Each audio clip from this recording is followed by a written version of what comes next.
David Copperfield Chapter 36 Blissful. All this time, I had gone on loving Dora, harder than ever. Her idea was my refuge in disappointment and distress, and made some amends to me, even for the loss of my friend. The more I pitied myself, or pitied others, the more I sought for consolation in the image of Dora. The greater the accumulation of deceit and trouble in the world, the brighter and through crevices in the palings, getting my chin by dint of violent exertion above the rusty nails on the top, blowing kisses at the lights in the windows, and romantically calling on the night, at intervals, to shield my Dora. I don't exactly know what from, I suppose from fire. Perhaps from mice, to which she had a great objection. My love was so much in my mind, and it was so natural to me to confide in Peggotty, when I found her again by my side of an evening with the old set of industrial implements, busily making the tour of my wardrobe, that I imparted to her, in a sufficiently roundabout way, my great secret. Peggotty was strongly interested, but I could not get her into my view of the case at all. She was audaciously prejudiced in my favor, and quite unable to understand why I should have any misgivings, or be low-spirited about it. The young lady might think herself well off, she observed, to have such a beau. And as to her pa, she said, what did the gentleman expect, for gracious sake? I observed, however, that Mr. Spenlow's proctorial gown and stiff cravat took Peggotty down a little, and inspired her with a greater reverence for the man who was gradually becoming more and more etherealized in my eyes every day, and about whom a reflected radiance seemed to me to beam when he sat erect in court among his papers, like a little lighthouse in a sea of stationery. And by the by, it used to be uncommonly strange to me to consider, I remember, as I sat in court too, how those dim old judges and doctors wouldn't have cared for Dora, if they had known her, how they wouldn't have gone out of their senses with rapture, if marriage with Dora had been proposed to them, how Dora might have sung, and played upon that glorified guitar, until she led me to the verge of madness, yet not have tempted one of those slow-goers an inch out of his road. I despise them, to a man. Frozen-out old gardeners in the flower-beds of the heart, I took a personal offense against them all. The bench was nothing to me but an insensible blunderer. The bar had no more tenderness or poetry in it than the bar of a public-house. Taking the management of Peggotty's affairs into my own hands, with no little pride, I proved the will, and came to a settlement with the Legacy Duty Office, and took her to the bank, and soon got everything into an orderly train. We varied the legal character of these proceedings by going to see some perspiring waxwork, in Fleet Street, melted, I should hope, these 20 years, and by visiting Miss Linwood's exhibition, which I remember as a mausoleum of needlework, favourable to self-examination and repentance, and by inspecting the Tower of London, and going to the top of St. Paul's. All these wonders afforded Peggotty as much pleasure as she was able to enjoy, under existing circumstances, except, I think, St. Paul's, which, from her long attachment to her workbox, became a rival of the picture on the lid, and was, in some particulars, vanquished, she considered, by that work of art. Peggotty's business, which was what we used to call common form business in the Commons, and very light and lucrative the common form business was, being settled, I took her down to the office one morning to pay her bill. Mr. Spenlow had stepped out, old Tiffer said, to get a gentleman sworn for marriage license, but as I knew he would be back directly, our place lying close to the surrogates, and to the Vicar General's office too, I told Peggotty to wait. We were a little like undertakers, in the Commons, as regarded probate transactions, generally making it a rule to look more or less cut up when we had to deal with clients in mourning. In a similar feeling of delicacy, we were always blithe and light-hearted with the licensed clients. Therefore I hinted to Peggotty that she would find Mr. Spenlow much recovered from the shock of Mr. Barkis's decease, and indeed he came in like a bridegroom. But neither Peggotty nor I had eyes for him, when we saw, in company with him, Mr. Murdstone. He was very little changed. His hair looked as thick, and was certainly as black, as ever, and his glance was as little to be trusted as of old. "Ah, Copperfield," said Mr. Spenlow, "you know this gentleman, I believe." I made my gentleman a distant bow, and Peggotty barely recognized him. He was, at first, somewhat disconcerted to meet us two together, but quickly decided what to do, and came up to me. "I hope," he said, "that you are doing well." "It can hardly be interesting to you," said I. "Yes, if you wish to know." We looked at each other, and he addressed himself to Peggotty. "And you," said he, "I am sorry to observe that you have lost your husband." "It's not the first loss I have had in my life, Mr. Murdstone," replied Peggotty, trembling from head to foot. "I am glad to hope that there is nobody to blame for this one, nobody to answer for it." "Ha," said he, "that's a comfortable reflection. You have done your duty." "I have not worn anybody's life away," said Peggotty. "I am thankful to think. No, Mr. Murdstone, I have not worrited and frightened any sweet creature to an early grave."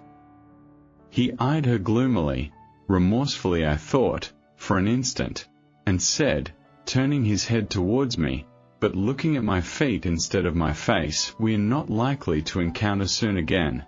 A source of satisfaction to us both, no doubt, for such meetings as this can never be agreeable. I do not expect that you, who always rebelled against my just authority, exerted for your benefit and reformation, should owe me any goodwill now.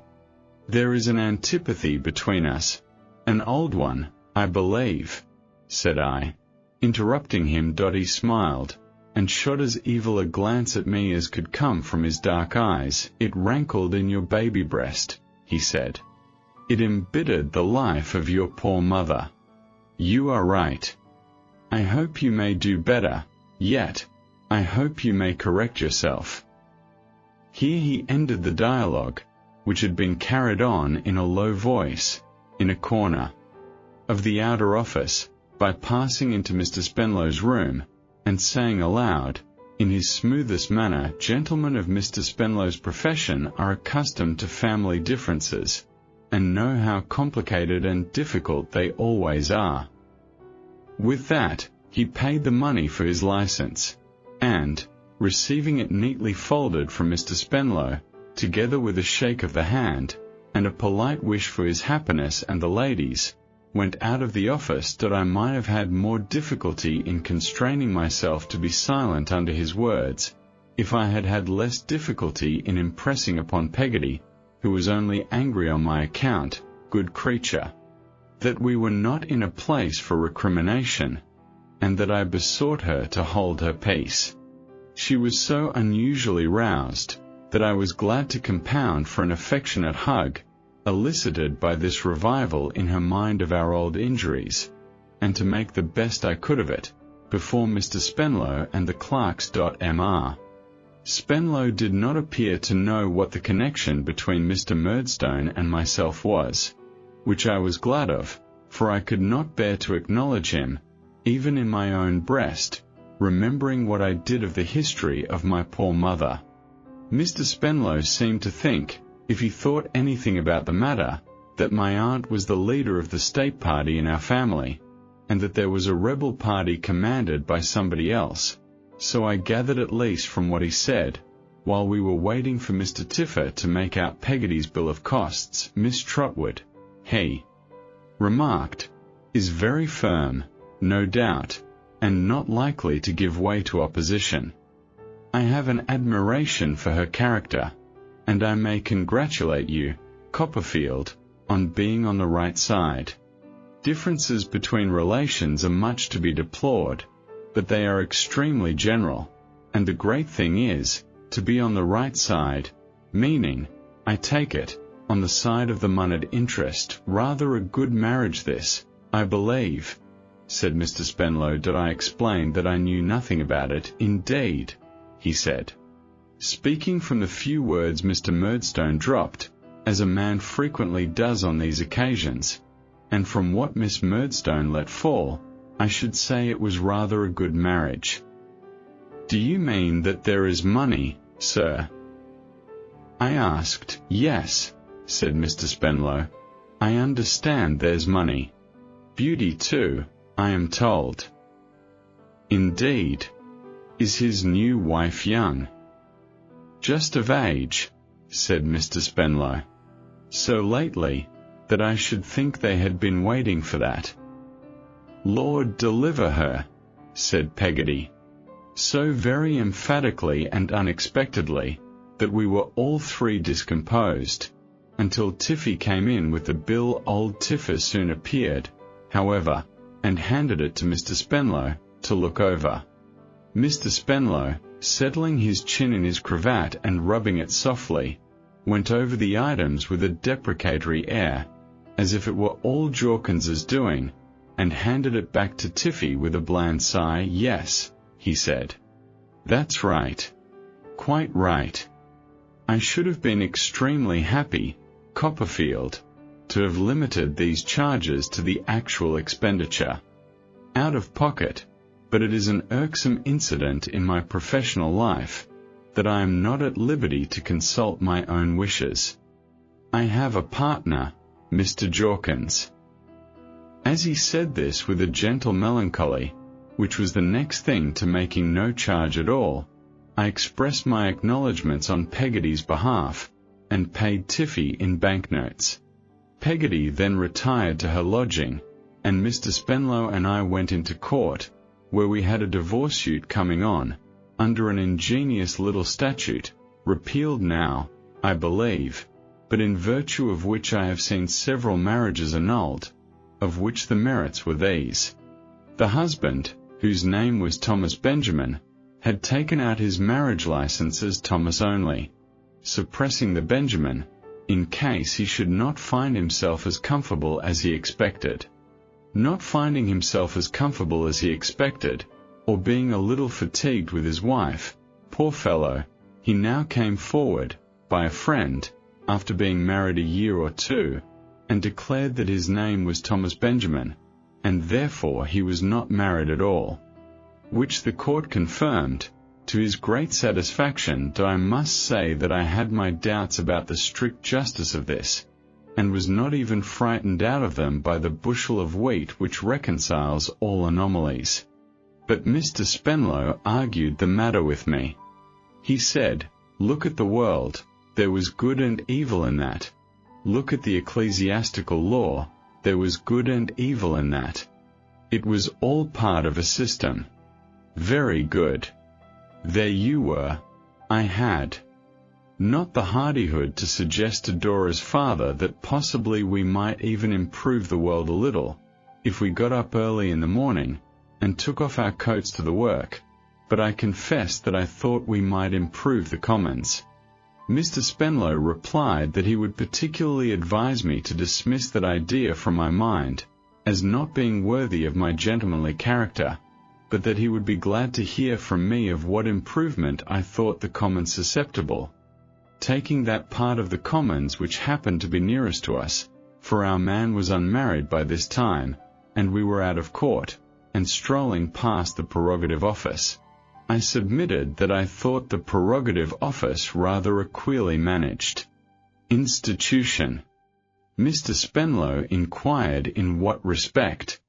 I replied, with all due deference to his experience, but with more deference, I am afraid, to his being Dora's father, that perhaps it was a little nonsensical that the registry of that court, containing the original wills of all persons leaving effects within the immense province of Canterbury, for 3 whole centuries, should be an accidental building, never designed for the purpose, leased by the registrars for their own private emolument, unsafe, not even ascertained to be fireproof, choked with the important documents it held, and positively, from the roof to the basement, a mercenary speculation of the registrars, who took great fees from the public, and crammed the public's wills away anyhow and anywhere, having no other object than to get rid of them cheaply. That, perhaps, it was a little unreasonable that these registrars in the receipt of profits amounting to £8,000 or £9,000 a year, to say nothing of the profits of the deputy registrars and clerks of seats, should not be obliged to spend a little of that money in finding a reasonably safe place for the important documents which all classes of people were compelled to hand over to them, whether they would or no. That, perhaps, it was a little unjust, that all the great officers in this great office should be magnificent sinecures, while the unfortunate working clerks in the cold dark room upstairs were the worst rewarded, and the least considered men, doing important services, in London.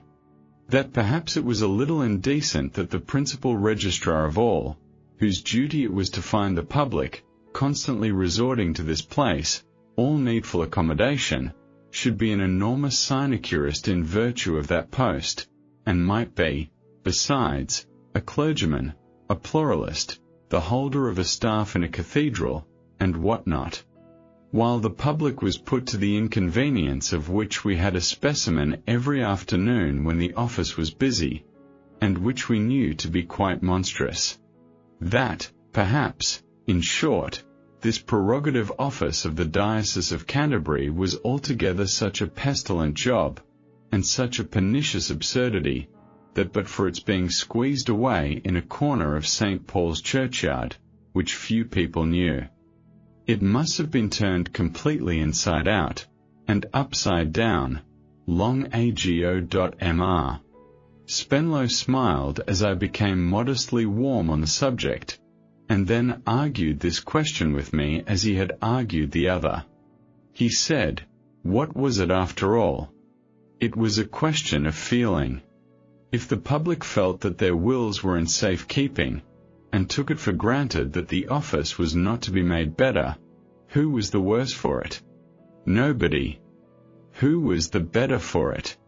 All the sinecurists. Very well. Then the good predominated. It might not be a perfect system, nothing was perfect, but what he objected to was the insertion of the wedge. Under the prerogative office, the country had been glorious. Insert the wedge into the prerogative office, and the country would cease to be glorious. He considered it the principle of a gentleman to take things as he found them, and he had no doubt the prerogative office would last our time. I deferred to his opinion, though I had great doubts of it myself. I find he was right, however, for it has not only lasted to the present moment, but has done so in the teeth of a great parliamentary report made, not too willingly, 18 years ago, when all these objections of mine were set forth in detail, and when the existing stowage for wills was described as equal to the accumulation of only 2 years and a half more. What they have done with them since, whether they have lost many, or whether they sell any, now and then, to the butter shops, I don't know. I am glad. Mine is not there, and I hope it may not go there, yet a while. I have set all this down, in my present blissful chapter, because here it comes into its natural place. Mr. Spenlow and I falling into this conversation, prolonged it and our saunter to and fro, until we diverged into general topics. And so it came about, in the end, that Mr. Spenlow told me this day week was Dora's birthday, and he would be glad if I would come down and join a little picnic on the occasion. I went out of my senses immediately, became a mere driveller next day, on receipt of a little lace-edged sheet of notepaper, favoured by Papa, to remind, and passed the intervening period in a state of dotage. I think I committed every possible absurdity in the way of preparation for this blessed event. I turn hot when I remember the cravat I bought. My boots might be placed in any collection of instruments of torture. I provided, and sent down by the Norwood coach the night before, a delicate little hamper, amounting in itself, I thought, almost to a declaration. There were crackers in it with the tenderest mottos that could be got for money. At 6 in the morning, I was in Covent Garden Market, buying a bouquet for Dora. At 10 I was on horseback. I hired a gallant grey, for the occasion, with a bouquet in my hat, to keep it fresh, trotting down to Norwood. I suppose that when I saw Dora in the garden and pretended not to see her, and rode past the house pretending to be anxiously looking for it, I committed 2 small fooleries which other young gentlemen in my circumstances might have committed, because they came so very natural to me. But oh, when I did find the house, and did dismount at the garden gate, and drag those stony-hearted boots across the lawn to Dora sitting on a garden seat under a lilac tree, what a spectacle she was, upon that beautiful morning, among the butterflies, in a white chip bonnet and a dress of celestial blue. There was a young lady with her, comparatively stricken in years, almost 20, I should say.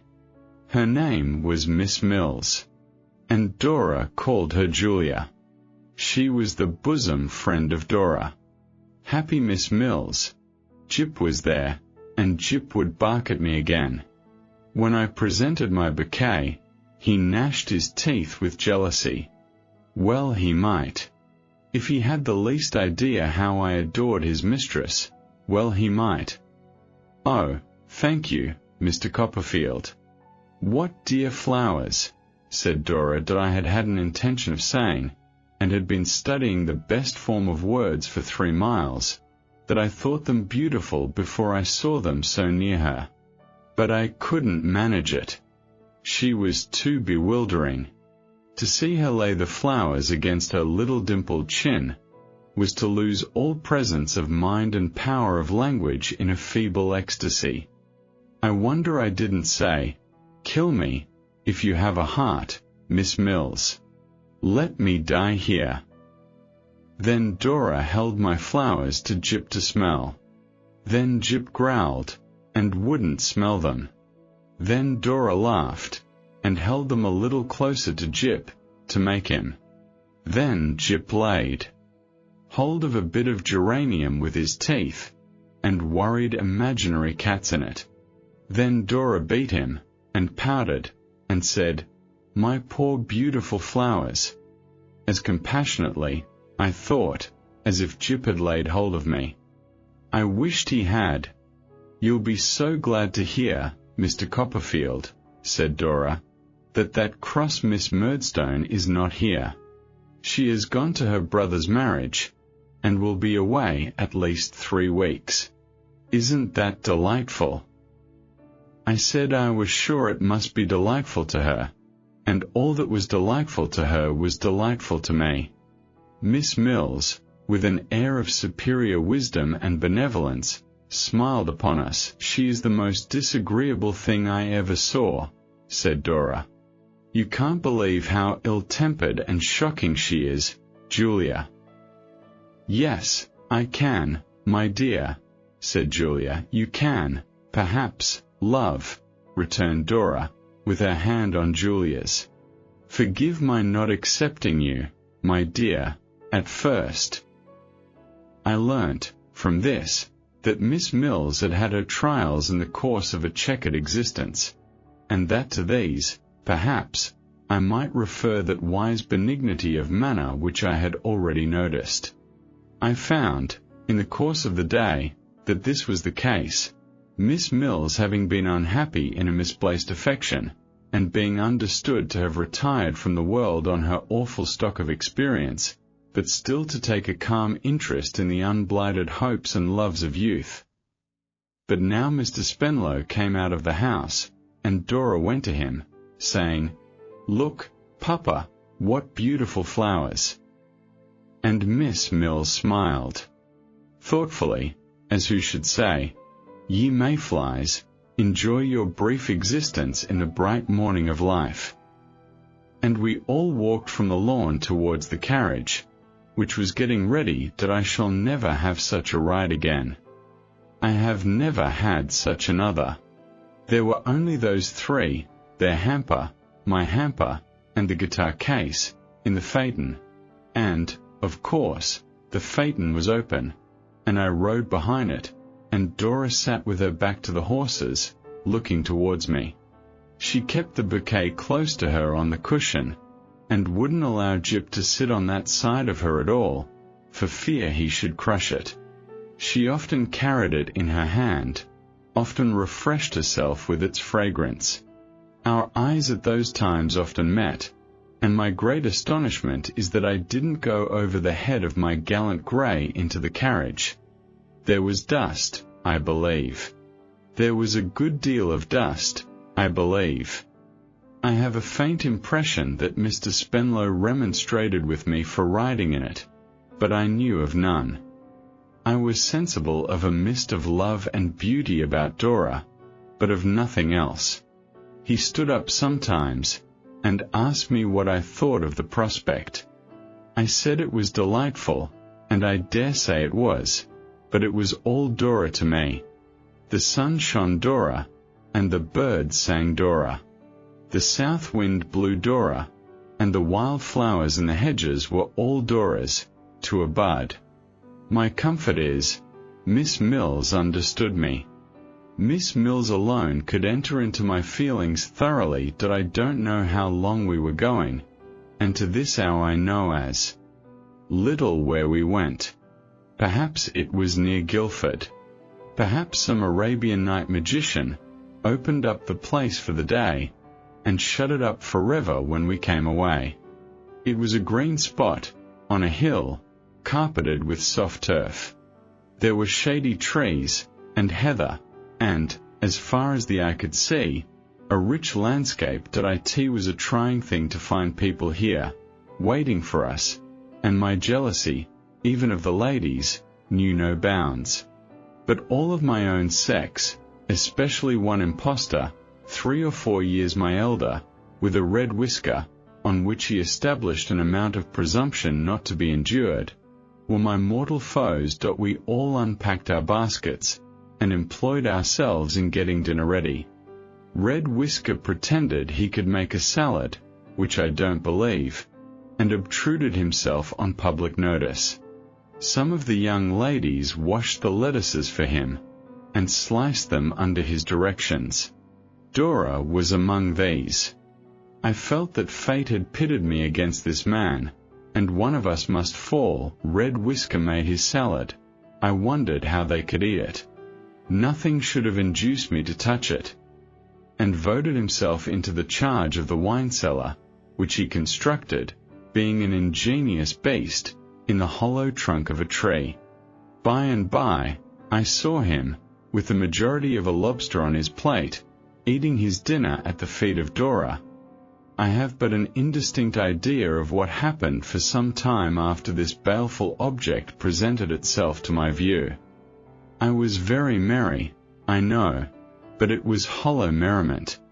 I attached myself to a young creature in pink, with little eyes, and flirted with her desperately. She received my attentions with favor, but whether on my account solely, or because she had any designs on Red Whisker, I can't say. Dora's health was drunk. When I drank it, I affected to interrupt my conversation for that purpose, and to resume it immediately afterwards. I caught Dora's eye as I bowed to her, and I thought it looked appealing. But it looked at me over the head of Red Whisker, and I was adamant. The young creature in pink had a mother in green, and I rather think the latter separated us from motives of policy.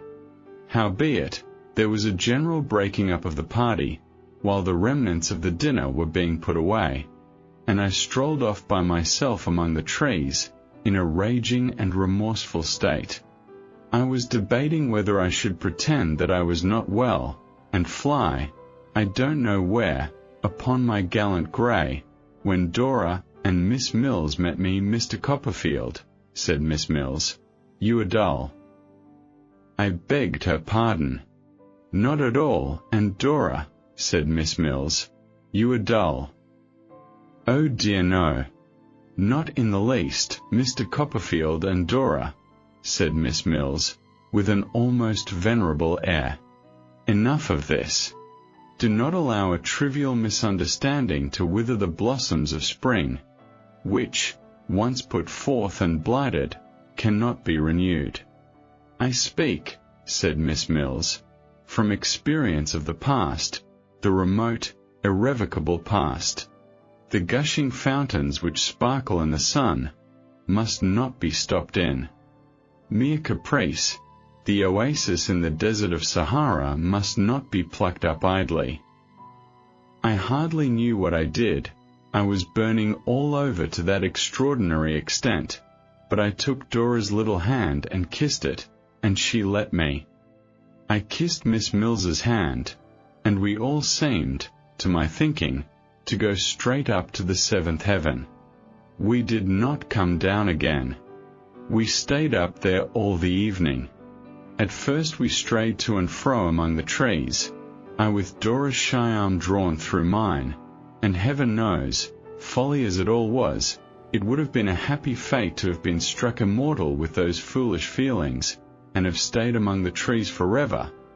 But, much too soon, we heard the others laughing and talking, and calling, "Where's Dora?" So we went back, and they wanted Dora to sing. Red Whisker would have got the guitar case out of the carriage, but Dora told him nobody knew where it was, but I. So Red Whisker was done for in a moment, and I got it, and I unlocked it, and I took the guitar out, and I sat by her, and I held her handkerchief and gloves, and I drank in every note of her dear voice, and she sang to me who loved her, and all the others might applaud as much as they liked, but they had nothing to do with it. I was intoxicated with joy. I was afraid it was too happy to be real, and that I should wake in Buckingham Street presently, and hear Mrs. Crupp clinking the teacups in getting breakfast ready. But Dora sang, and others sang, and Miss Mills sang, about the slumbering echoes in the caverns of memory, as if she were 100 years old, and the evening came on, and we had tea, with the kettle boiling gypsy fashion, and I was still as happy as ever, that I was happier than ever when the party broke up, and the other people, defeated Red Whisker and all, went their several ways, and we went hours through the still evening and the dying light, with sweet scents rising up around us. Mr. Spenlow being a little drowsy after the champagne. Honour to the soil that grew the grape, to the grape that made the wine, to the sun that ripened it, and to the merchant who adulterated it. And being fast asleep in a corner of the carriage, I rode by the side and talked to Dora. She admired my horse and patted him. Oh, what a dear little hand it looked upon a horse! And her shawl would not keep right, and now and then I drew it round her with my arm, and I even fancied that Jip began to see how it was, and to understand that he must make up his mind to be friends with me. That sagacious Miss Mills, too, that amiable, though quite used up, recluse, that little patriarch of something less than 20, who had done with the world, and mustn't on any account have the slumbering echoes in the caverns of memory awakened. What a kind thing she did! Mr. Copperfield, said Miss Mills, come to this side of the carriage a moment, if you can spare a moment. I want to speak to you. Behold me, on my gallant grey, bending at the side of Miss Mills, with my hand upon the carriage door. Dora is coming to stay with me. She is coming home with me the day after tomorrow. If you would like to call, I am sure Papa would be happy to see you. What could I do but invoke a silent blessing on Miss Mills's head, and store Miss Mills's address in the securest corner of my memory? What could I do but tell Miss Mills, with grateful looks and fervent words, how much I appreciated her good offices, and what an inestimable value I set upon her friendship. Then Miss Mills benignantly dismissed me, saying, "Go back to Dora." And I went, and Dora leaned out of the carriage to talk to me, and we talked all the rest of the way, and I rode my gallant grey so close to the wheel that I grazed his near foreleg against it, and took the bark off, as his owner told me, to the tune of £3 sieving, which I paid, and thought extremely cheap for so much joy. What time Miss Mills sat looking at the moon, murmuring verses, and recalling, I suppose, the ancient days when she and earth had anything in common. Norwood was many miles too near, and we reached it many hours too soon. But Mr. Spenlow came to himself a little short of it, and said, "You must come in, Copperfield, and rest." And I consenting, we had sandwiches and wine and water. In the light room, Dora blushing looked so lovely, that I could not tear myself away, but sat there staring, in a dream, until the snoring of Mr. Spenlow inspired me with sufficient consciousness to take my leave. So we parted, I riding all the way to London with the farewell touch of Dora's hand still light on mine, recalling every incident and word 10,000 times, lying down in my own bed at last, as enraptured a young noodle as ever was carried out of his 5 wits by love. When I awoke next morning, I was resolute to declare my passion to Dora, and know my fate. Happiness or misery was now the question.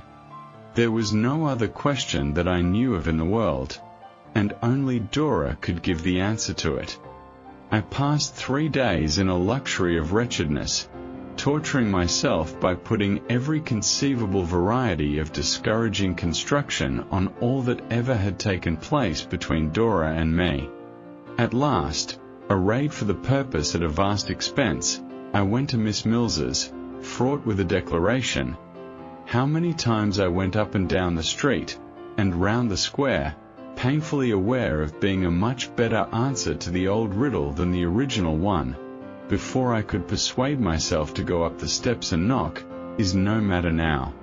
Even when, at last, I had knocked, and was waiting at the door, I had some flurried thought of asking if that were Mr. Blackboy's, in imitation of poor Barky's, begging pardon, and retreating.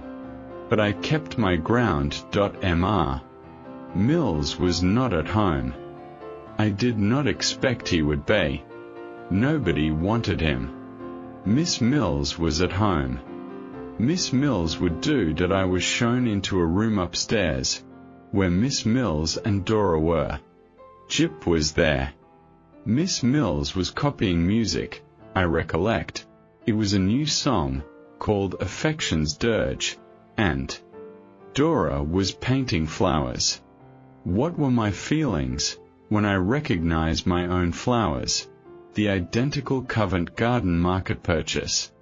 I cannot say that they were very like, or that they particularly resembled any flowers that have ever come under my observation, but I knew from the paper round them, which was accurately copied, what the composition was. Miss Mills was very glad to see me, and very sorry her papa was not at home, though I thought we all bore that with fortitude.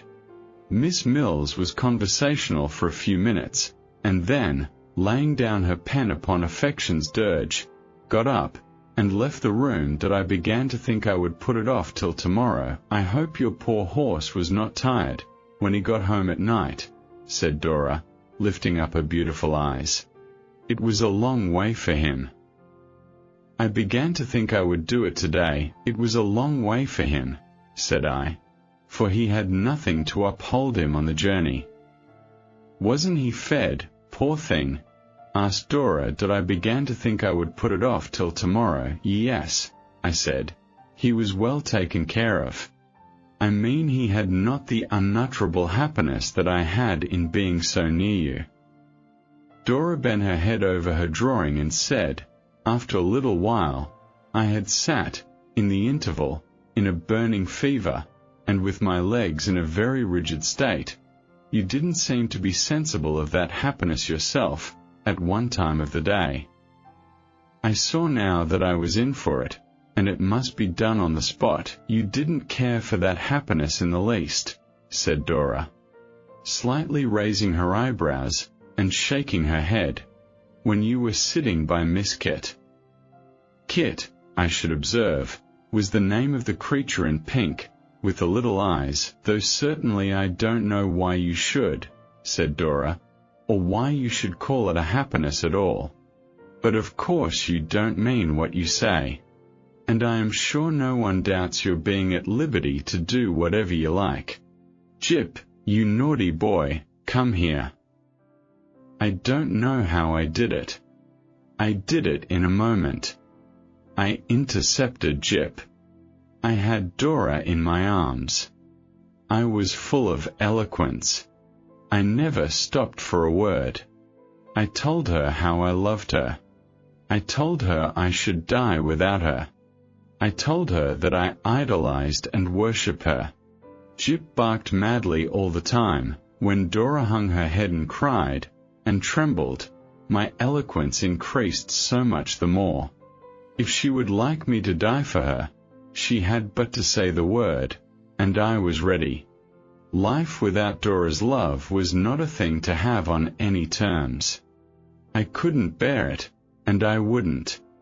I had loved her every minute, day and night, since I first saw her.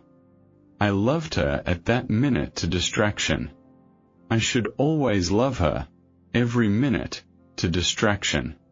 Lovers had loved before, and lovers would love again. But no lover had loved, might, could, would, or should ever love, as I loved Dora. The more I raved, the more Jip barked.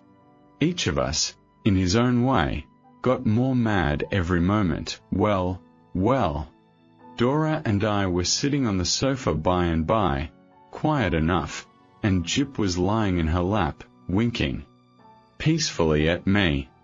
It was off my mind. I was in a state of perfect rapture. Dora and I were engaged, that I suppose we had some notion that this was to end in marriage. We must have had some, because Dora stipulated that we were never to be married without her papa's consent. But, in our youthful ecstasy, I don't think that we really looked before us or behind us, or had any aspiration beyond the ignorant present. We were to keep our secret from Mr. Spenlow, but I am sure the idea never entered my head, then, that there was anything dishonorable in that. Miss Mills was more than usually pensive when Dora, going to find her, brought her back. I apprehend, because there was a tendency in what had passed to awaken the slumbering echoes in the caverns of memory. But she gave us her blessing, and the assurance of her lasting friendship, and spoke to us, generally, as became a voice from the cloister. What an idle time it was! What an insubstantial, happy, foolish time it was! When I measured Dora's finger for a ring that was to be made of forget-me-nots, and when the jeweller, to whom I took the measure, found me out, and laughed over his order book, and charged me anything he liked for the pretty little toy, with its blue stones, so associated in my remembrance with Dora's hand, that yesterday, when I saw such another, by chance, on the finger of my own daughter, there was a momentary stirring in my heart, like pain. When I walked about, exalted with my secret, and full of my own interest, and felt the dignity of loving Dora, and of being beloved, so much, that if I had walked the air, I could not have been more above the people not so situated, who were creeping on the earth. When we had those meetings in the garden of the square, and sat within the dingy summer-house, so happy, that I love the London sparrows to this hour, for nothing else, and see the plumage of the tropics in their smoky feathers.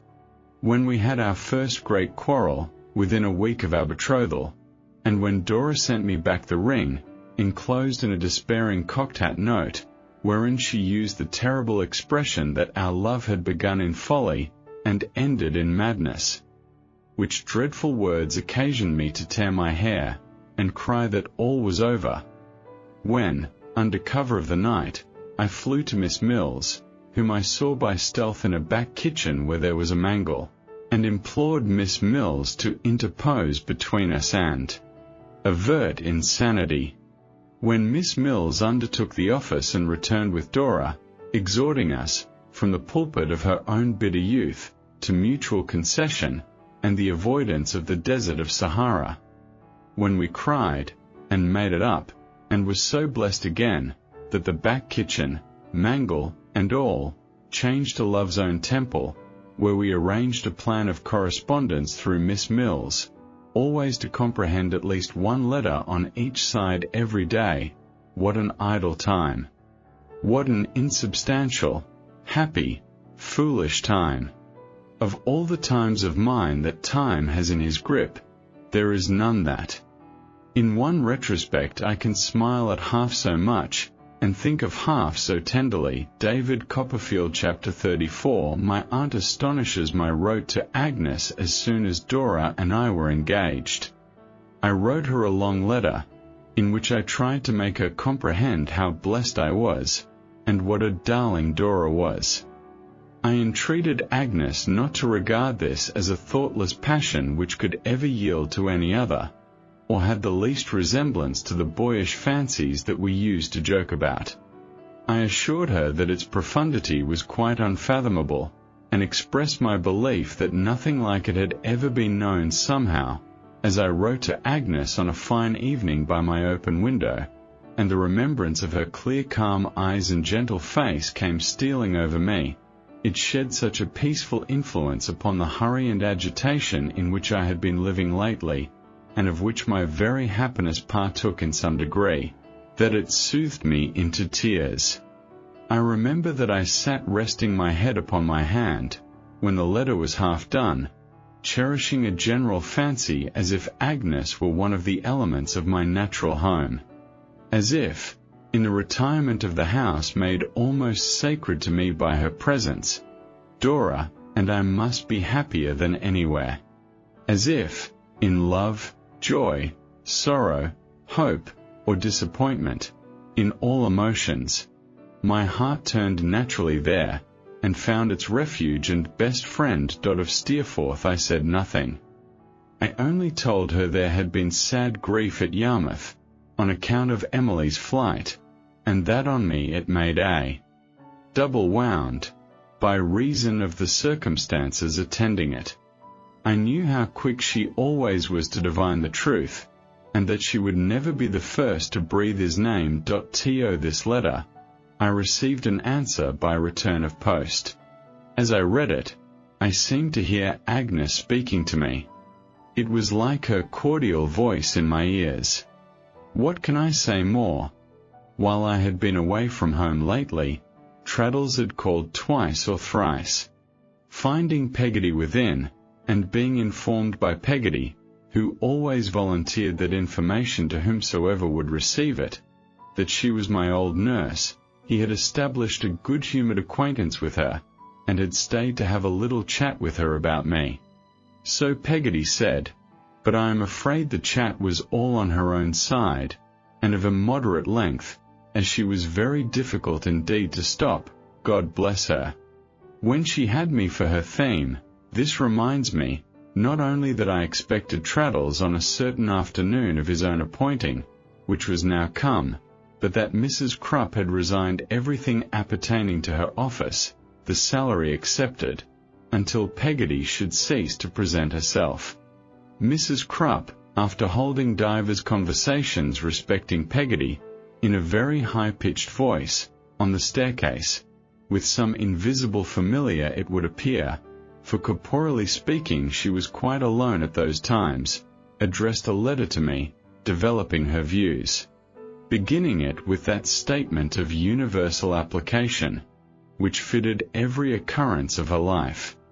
Namely, that she was a mother herself. She went on to inform me that she had once seen very different days, but that at all periods of her existence she had had a constitutional objection to spies, intruders, and informers. She named no names, she said. Let them the cap fitted, wear it, but spies, intruders, and informers, especially in widow's weeds, this clause was underlined, she had ever accustomed herself to look down upon. If a gentleman was the victim of spies, intruders, and informers, but still naming no names, that was his own pleasure. He had a right to please himself, so let him do. All that she, Mrs. Crupp, stipulated for, was, that she should not be brought in contact with such persons. Therefore she begged to be excused from any further attendance on the top set, until things were as they formerly was, and as they could be wished to be, and further mentioned that her little book would be found upon the breakfast table every Saturday morning, when she requested an immediate settlement of the same, with a benevolent view of saving trouble and an inconvenience to all parties after this. Mrs. Crupp confined herself to making pitfalls on the stairs, principally with pitchers, and endeavouring to delude Peggotty into breaking her legs. I found it rather harassing to live in this state of siege, but was too much afraid of Mrs. Crupp to see any way out of it. "My dear Copperfield," cried Traddles, punctually appearing at my door, in spite of all these obstacles, "how do you do?" "My dear Traddles," said I am delighted to see you at last, and very sorry I have not been at home before. But I have been so much engaged." Yes, I know," said Traddles. "Of course. Yours lives in London, I think." "What did you say?" "She, excuse me, Miss D, you know," said Traddles, colouring in his great delicacy, "lives in London, I believe." "Oh yes. Near London." "Mine, perhaps you recollect," said Traddles, with a serious look, "lives down in Devonshire, one of 10. Consequently, I am not so much engaged as you, in that sense." "I wonder you can bear," I returned, "to see her so seldom." "Ha!" said Traddles, thoughtfully. "It does seem a wonder. I suppose it is, Copperfield, because there is no help for it." "I suppose so," I replied with a smile, and not without a blush. "And because you have so much constancy and patience, Traddles." "Dear me," said Traddles, considering about it. "Do I strike you in that way, Copperfield? Really, I didn't know that I had. But she is such an extraordinarily dear girl herself, that it's possible she may have imparted something of those virtues to me. Now you mention it, Copperfield, I shouldn't wonder at all. I assure you she is always forgetting herself, and taking care of the other 9. "Is she the eldest?" I inquired. "Oh dear, no," said Traddles. "The eldest is a beauty." He saw, I suppose, that I could not help smiling at the simplicity of this reply, and added, with a smile upon his own ingenuous face, "Not, of course, but that my Sophie, pretty name, Copperfield, I always think." "Very pretty," said I. "Not, of course, but that Sophie is beautiful too in my eyes, and would be one of the dearest girls that ever was, in anybody's eyes, I should think. But when I say the eldest is a beauty, I mean she really is a—" He seemed to be describing clouds about himself, with both hands. "Splendid, you know," said Traddles, energetically. "Indeed," said I. "Oh, I assure you," said Traddles, "something very uncommon, indeed. Then, you know, being formed for society and admiration, and not being able to enjoy much of it in consequence of their limited means, she naturally gets a little irritable and exacting, sometimes. Sophie puts her in good humour." "Is Sophie the youngest?" I hazarded. "Oh dear, no," said Traddles, stroking his chin. The two youngest are only 9 and 10. Sophie educates them. The second daughter, perhaps. I hazarded. No, said Traddles. Sarah's the second. Sarah has something the matter with her spine, poor girl. The malady will wear out by and by, the doctors say, but in the meantime she has to lie down for a 12-month. Sophie nurses her. Sophie's the fourth. Is the mother living? I inquired. Oh yes, said Traddles. She is alive. She is a very superior woman indeed, but the damp country is not adapted to her constitution, and, in fact, she has lost the use of her limbs. Dear me, said I, very sad, is it not? Returned Traddles. But in a merely domestic view, it is not so bad as it might be, because Sophie takes her place. She is quite as much a mother to her mother as she is to the other 9. I felt the greatest admiration for the virtues of this young lady, and, honestly with the view of doing my best to prevent the good nature of Traddles from being imposed upon, to the detriment of their joint prospects in life, inquired how Mr. Micawber was. He is quite well, Copperfield, thank you, said Traddles. I am not living with him at present. No. No. You see, the truth is, said Traddles, in a whisper, he had changed his name to Mortimer, in consequence of his temporary embarrassments, and he don't come out till after dark, and then in spectacles. There was an execution put into our house, for rent. Mrs. Micawber was in such a dreadful state that I really couldn't resist giving my name to that second bill we spoke of here. You may imagine how delightful it was to my feelings, Copperfield, to see the matter settled with it, and Mrs. Micawber recover her spirits. Said I, not that her happiness was of long duration, pursued Traddles, for, unfortunately, within a week another execution came in. It broke up the establishment. I have been living in a furnished apartment since then, and the Mortimers have been very private indeed. I hope you won't think it selfish, Copperfield, if I mention that the broker carried off my little round table with a marble top, and Sophie's flower pot and stand. What a hard thing! I exclaimed. Indignantly, it was a pull, said Traddles, with his usual wince at that expression. I don't mention it reproachfully, however, but with a motive. The fact is, Copperfield, I was unable to repurchase them at the time of their seizure. In the first place, because the broker, having an idea that I wanted them, ran the price up to an extravagant extent, and, in the second place, because I hadn't any money. Now, I have kept my eye since upon the broker's shop, said Traddles, with a great enjoyment of his mystery, which is up at the top of Tottenham Court Road, and, at last, today I find them put out for sale. I have only noticed them from over the way, because if the broker saw me, bless you, he'd ask any price for them. What has occurred to me, having now the money, is, that perhaps you wouldn't object to ask that good nurse of yours to come with me to the shop.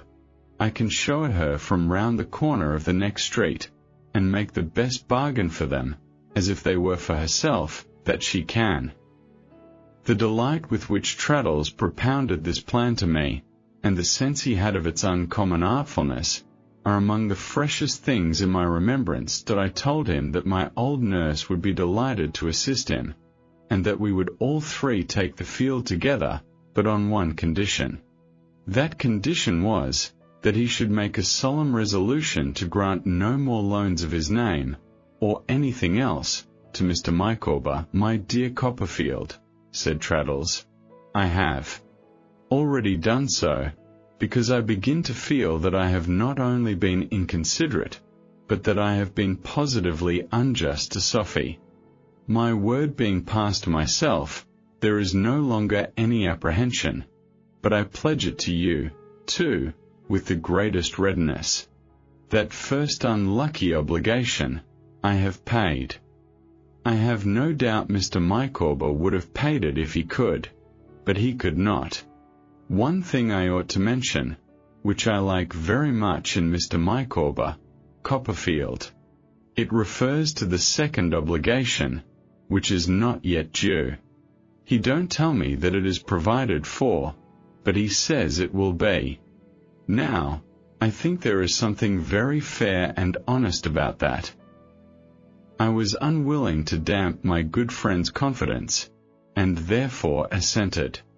After a little further conversation, we went round to the chandler's shop to enlist Peggotty, Traddles declining to pass the evening with me, both because he endured the liveliest apprehensions that his property would be bought by somebody else before he could repurchase it, and because it was the evening he always devoted to writing to the dearest girl in the world. I never shall forget him peeping round the corner of the street in Tottenham Court Road, while Peggotty was bargaining for their precious articles, or his agitation when she came slowly towards us after vainly offering a price, and was hailed by the relenting broker, and went back again. The end of the negotiation was, that she bought the property on tolerably easy terms, and Traddles was transported with pleasure. I am very much obliged to you, indeed, said Traddles, on hearing it was to be sent to where he lived, that night. If I might ask one other favour, I hope you would not think it absurd, Copperfield. I said beforehand, certainly not. Then if you would be good enough, said Traddles to Peggotty, to get the flower pot now, I think I should like, it being Sophie's, Copperfield, to carry it home myself. Peggotty was glad to get it for him, and he overwhelmed her with thanks, and went his way up Tottenham Court Road, carrying the flower pot affectionately in his arms, with one of the most delighted expressions of countenance I ever saw. We then turned back towards my chambers. As the shops had charms for Peggotty which I never knew them possess in the same degree for anybody else, I sauntered easily along, amused by her staring in at the windows, and waiting for her as often as she chose. We were thus a good while in getting to the Adelphi. On our way upstairs, I called her attention to the sudden disappearance of Mrs. Crupp's pitfalls, and also to the prints of recent footsteps. We were both very much surprised, coming higher up, to find my outer door standing open, which I had shut, and to hear voices inside. We looked at one another, without knowing what to make of this, and went into the sitting-room. What was my amazement to find, of all people upon earth, my aunt there, and Mr. Dick. My aunt sitting on a quantity of luggage, with her 2 birds before her, and her cat on her knee, like a female Robinson Crusoe, drinking tea. Mr. Dick leaning thoughtfully on a great kite, such as we had often been out together to fly, with more luggage piled about him. My dear aunt, cried I, why, what an unexpected pleasure. We cordially embraced, and Mr. Dick and I cordially shook hands, and Mrs. Crupp, who was busy making tea, and could not be too attentive, cordially said she had knowed well as Mr. Copperfield would have his heart in his mouth, when he see his dear relations. Hollo, said my aunt to Peggotty, who quailed before her awful presence. How are you? You remember my aunt, Peggotty, said I. For the love of goodness, child, exclaimed my aunt, don't call the woman by that South Sea Island name. If she married and got rid of it, which was the best thing she could do, why don't you give her the benefit of the change? What's your name now, P? said my aunt, as a compromise for the obnoxious appellation Barkeys. Said Peggotty, with a curtsy. Well, that's human, said my aunt. It sounds less as if you wanted a missionary. How do ye do, Barkeys? I hope you're well." Encouraged by these gracious words, and by my aunt's extending her hand, Barkis came forward, and took the hand, and curtsied her acknowledgments. "We are older than we were, I see," said my aunt. "We have only met each other once before, you know. A nice business we made of it then. Trot, my dear, another cup." I handed it dutifully to my aunt, who was in her usual inflexible state of figure, and ventured a remonstrance with her on the subject of her sitting on a box. "Let me draw the sofa here, or the easy chair, aunt," said I. "Why should you be so uncomfortable?" "Thank you, Trot," replied my aunt. "I prefer to sit upon my property." Here my aunt looked hard at Mrs. Crupp, and observed, "We needn't trouble you to wait, "Shall I put a little more tea in the pot afore I go, said Mrs. Crupp. "No, I thank you, replied my aunt. "Would you let me fetch another pat of butter, said Mrs. Crupp. "Or would you be persuaded to try a new laid egg? Or should I broil a rasher? Ain't there nothing I could do for your dear aunt, Mr. Copperfield?" "Nothing, returned my aunt. "I shall do very well, I thank you." Mrs. Crupp, who had been incessantly smiling to express sweet temper, and incessantly holding her head on one side, to express a general feebleness of constitution, and incessantly rubbing her hands, to express a desire to be of service to all deserving objects, gradually smiled herself, one-sided herself, and rubbed herself, out of the room. "Dick," said my aunt, "you know what I told you about time-servers and wealth-worshippers?" Mr. Dick, with rather a scared look, as if he had forgotten it, returned a hasty answer in the affirmative. "Mrs. Crupp is one of them," said my aunt. "Barkis, I'll trouble you to look after the tea, and let me have another cup, for I don't fancy that woman's pouring out." I knew my aunt sufficiently well to know that she had something of importance on her mind, and that there was far more matter in this arrival than a stranger might have supposed. I noticed how her eye lighted on me, when she thought my attention otherwise occupied, and what a curious process of hesitation appeared to be going on within her, while she preserved her outward stiffness and composure. I began to reflect whether I had done anything to offend her, and my conscience whispered me that I had not yet told her about Dora. Could it by any means be that, I wondered? As I knew she would only speak in her own good time, I sat down near her, and spoke to the birds, and played with the cat, and was as easy as I could be. But I was very far from being really easy, and I should still have been so, even if Mr. Dick, leaning over the great kite behind my aunt, had not taken every secret opportunity of shaking his head darkly at me, and pointing at her. "Trot," said my aunt at last, when she had finished her tea, and carefully smoothed down her dress, and wiped her lips, "you needn't go, Barkis. Trot, have you got to be firm and self-reliant?" "I hope so, aunt."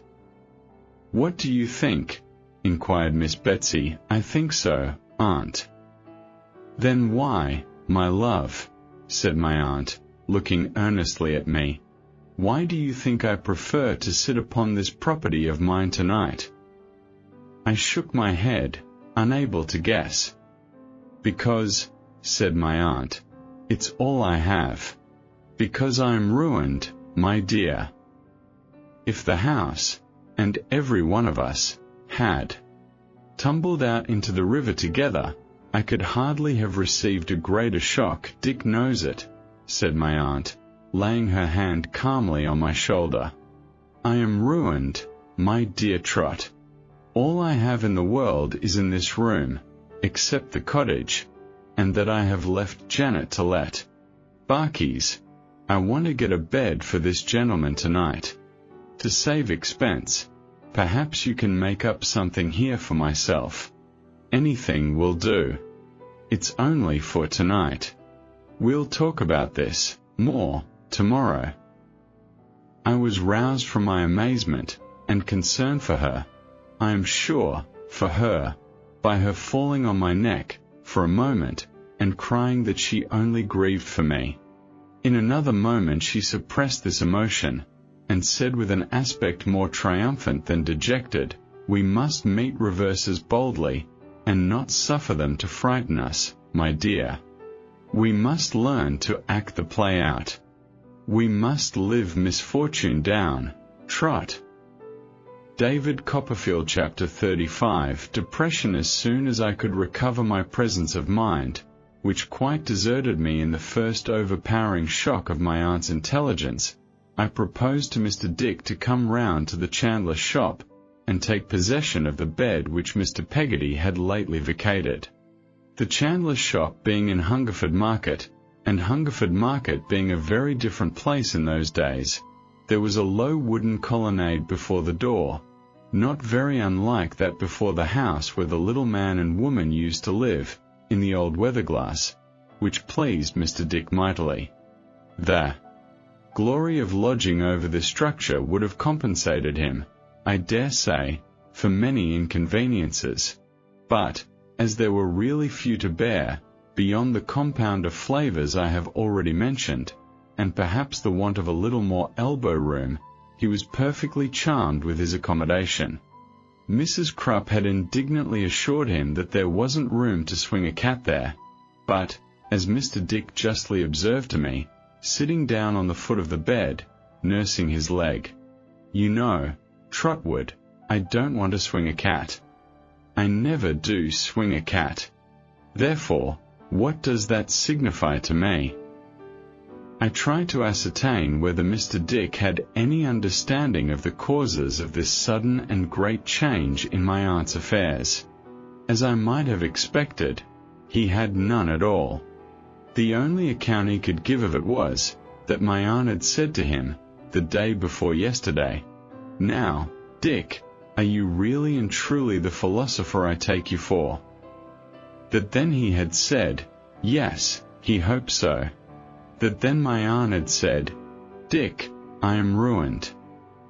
That then he had said, "Oh, indeed."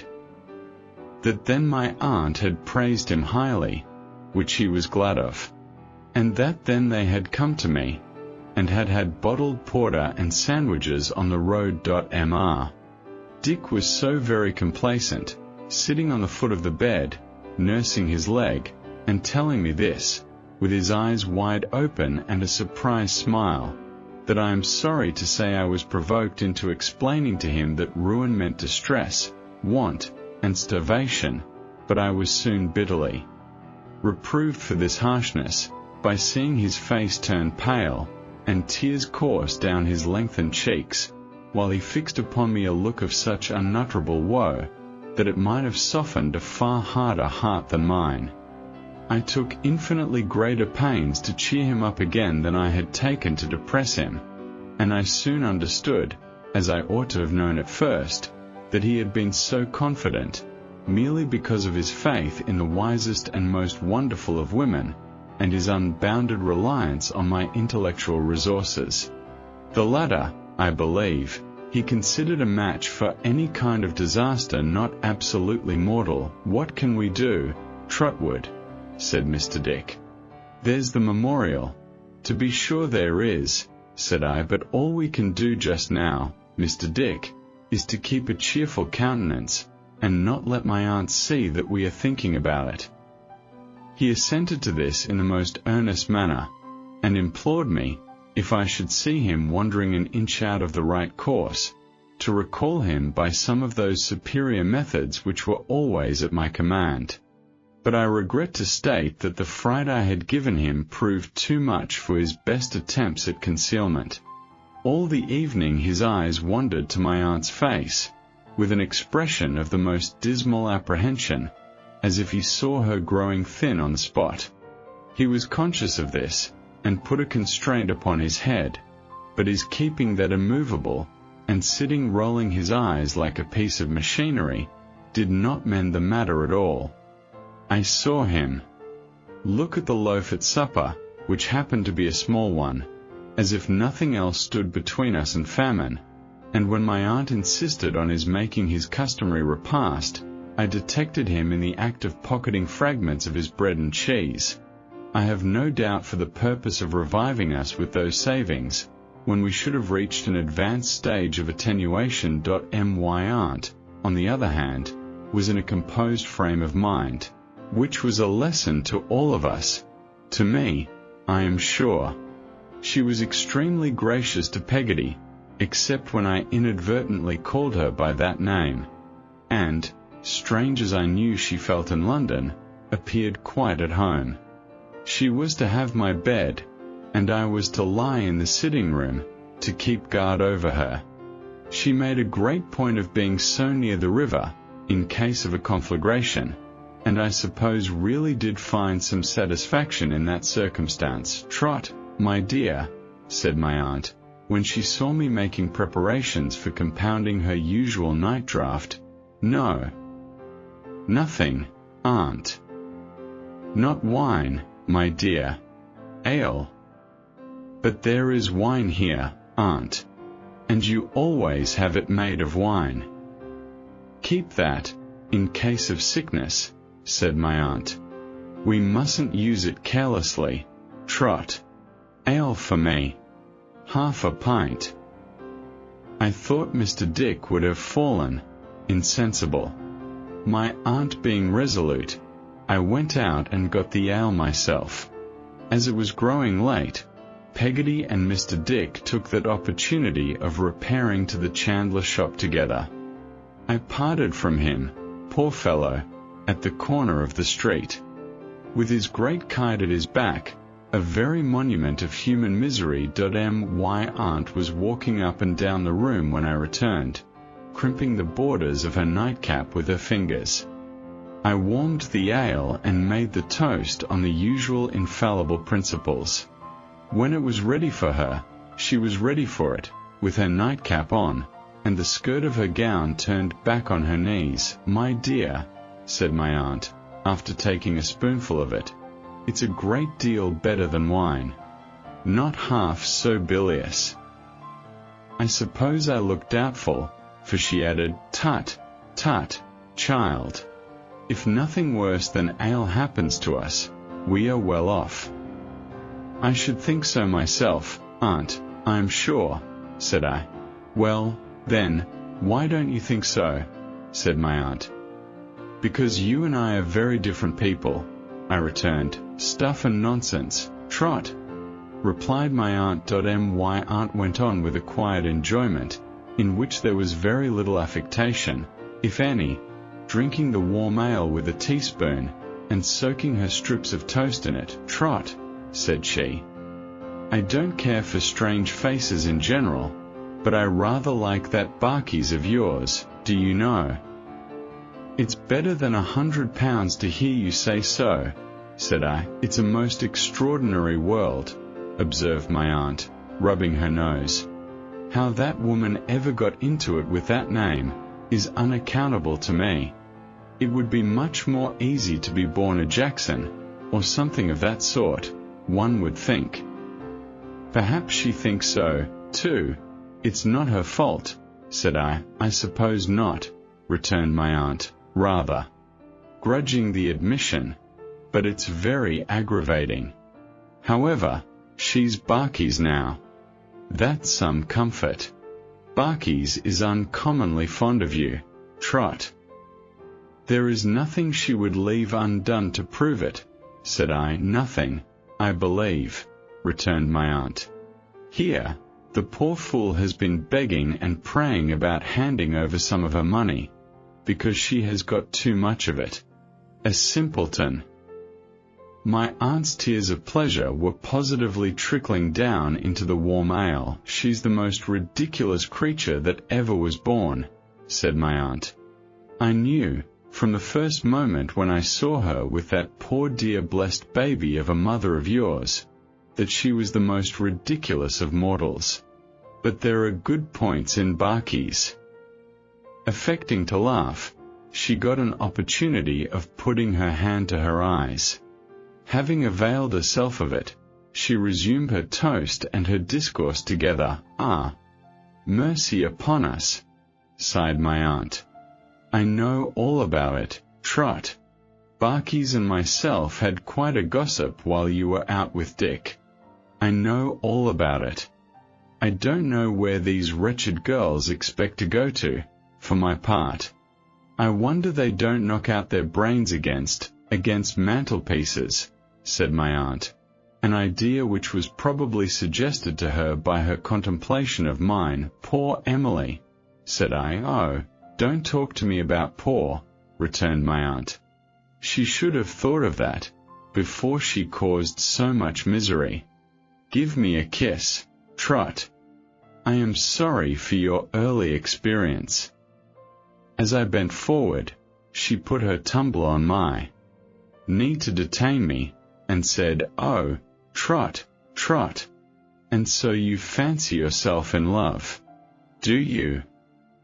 "Fancy, aunt!" I exclaimed, as red as I could be.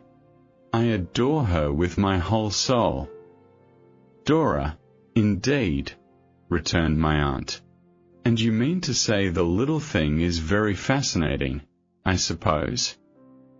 "My dear aunt," I replied, "no one can form the least idea what she is." "Ah, and not silly," said my aunt. "Silly, aunt." I seriously believe it had never once entered my head for a single moment to consider whether she was or not. I resented the idea, of course, but I was in a manner struck by it, as a new one altogether. "Not light-headed," said my aunt. "Light-headed, aunt." I could only repeat this daring speculation with the same kind of feeling with which I had repeated the preceding question. "Well, well," said my aunt. "I only ask. I don't depreciate her. Poor little couple. And so you think you were formed for one another, and are to go through a party supper-table kind of life, like two pretty pieces of confectionery, do you, Trot?" She asked me this so kindly, and with such a gentle air, half playful and half sorrowful, that I was quite touched. "We are young and inexperienced, aunt, I know," I replied, "and I dare say we say and think a good deal that is rather foolish. But we love one another truly, I am sure. If I thought Dora could ever love anybody else, or cease to love me, or that I could ever love anybody else, or cease to love her, I don't know what I should do. Go out of my mind, I think." "Ah, Trot," said my aunt, shaking her head, and smiling gravely. "Blind, blind, blind." "Someone that I know, Trot," my aunt pursued, after a pause, "though of a very pliant disposition, has an earnestness of affection in him that reminds me of poor baby. Earnestness is what that somebody must look for, to sustain him and improve him, Trot. Deep, downright, faithful earnestness. If you only knew the earnestness of Dora, aunt." I cried, "Oh, Trot," she said again, "blind, blind," and without knowing why, I felt a vague unhappy loss or want of something overshadow me like a cloud. "However," said my aunt, "I don't want to put two young creatures out of conceit with themselves, or to make them unhappy, so, though it is a girl and boy attachment, and girl and boy attachments very often, mind, I don't say always, come to nothing, still we'll be serious about it, and hope for a prosperous issue one of these days. There's time enough for it to come to anything." This was not upon the whole very comforting to a rapturous lover, but I was glad to have my aunt in my confidence, and I was mindful of her being fatigued. So I thank her ardently for this mark of her affection, and for all her other kindnesses towards me, and after a tender good night, she took her nightcap into my bedroom, how miserable I was when I lay down. How I thought and thought about my being poor, in Mr. Spenlow's eyes. About my not being what I thought I was, when I proposed to Dora, about the chivalrous necessity of telling Dora what my worldly condition was, and releasing her from her engagement if she thought fit, about how I should contrive to live, during the long term of my articles, when I was earning nothing, about doing something to assist my aunt, and seeing no way of doing anything, about coming down to have no money in my pocket, and to wear a shabby coat, and to be able to carry Dora no little presents, and to ride no gallant greys, and to show myself in no agreeable light. Sordid and selfish as I knew it was, and as I tortured myself by knowing that it was, to let my mind run on my own distress so much, I was so devoted to Dora that I could not help it. I knew that it was base in me not to think more of my aunt, and less of myself, but, so far, selfishness was inseparable from Dora, and I could not put Dora on one side for any mortal creature. How exceedingly miserable I was, that night. As to sleep, I had dreams of poverty in all sorts of shapes, but I seemed to dream without the previous ceremony of going to sleep. Now I was ragged, wanting to sell Dora matches, 6 bundles for a halfpenny. Now I was at the office in a nightgown and boots, remonstrated with by Mr. Spenlow on appearing before the clients in that airy attire. Now I was hungrily picking up the crumbs that fell from old Tiffy's daily biscuit, regularly eaten when St. Paul struck one.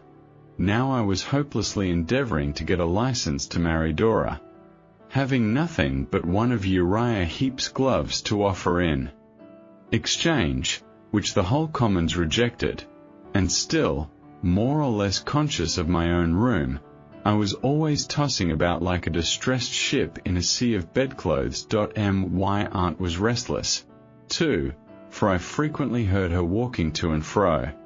2 or 3 times in the course of the night, attired in a long flannel wrapper in which she looked 7 feet high, she appeared, like a disturbed ghost, in my room, and came to the side of the sofa on which I lay. On the first occasion I started up in alarm, to learn that she inferred from a particular light in the sky, that Westminster Abbey was on fire, and to be consulted in reference to the probability of its igniting Buckingham Street, in case the wind changed. Lying still, after that, I found that she sat down near me, whispering to herself, "Poor boy." And then it made me 20 times more wretched, to know how unselfishly mindful she was of me, and how selfishly mindful I was of myself. It was difficult to believe that a night so long to me could be short to anybody else.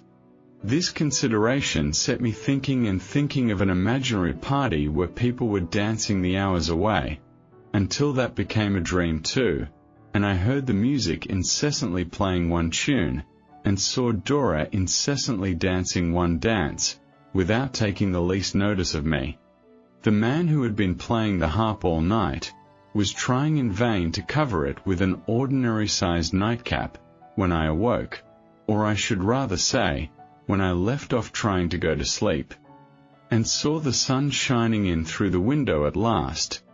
There was an old Roman bath in those days at the bottom of one of the streets out of the Strand, it may be there still, in which I have had many a cold plunge. Dressing myself as quietly as I could, and leaving Peggotty to look after my aunt, I tumbled head foremost into it, and then went for a walk to Hampstead. I had a hope that this brisk treatment might freshen my wits a little, and I think it did them good, for I soon came to the conclusion that the first step I ought to take was, to try if my articles could be cancelled and the premium recovered. I got some breakfast on the Heath, and walked back to Doctors' Commons, along the watered roads and through a pleasant smell of summer flowers, growing in gardens, and carried into town on hucksters' heads, intent on this first effort to meet our altered circumstances. I arrived at the office so soon, after all, that I had half an hour's loitering about the Commons, before old Tiffy, who was always first, appeared with his key. Then I sat down in my shady corner, looking up at the sunlight on the opposite chimney pots, and thinking about Dora, until Mr. Spenlow came in, crisp and curly. "How are you, Copperfield?" said he. "Fine morning." "Beautiful morning, sir," said I. "Could I say a word to you before you go into court?" "By all means," said he. "Come into my room." I followed him into his room, and he began putting on his gown, and touching himself up before a little glass. He had, hanging inside a closet door, "I am sorry to say," said I, "that I have some rather disheartening intelligence from my aunt." "No," said he. "Dear me. Not paralysis, I hope?" "It has no reference to her health, sir," I replied. "She has met with some large losses. In fact, she has very little left, indeed." "You astound me, Copperfield," cried Mr. Spenlow, that I shook my head.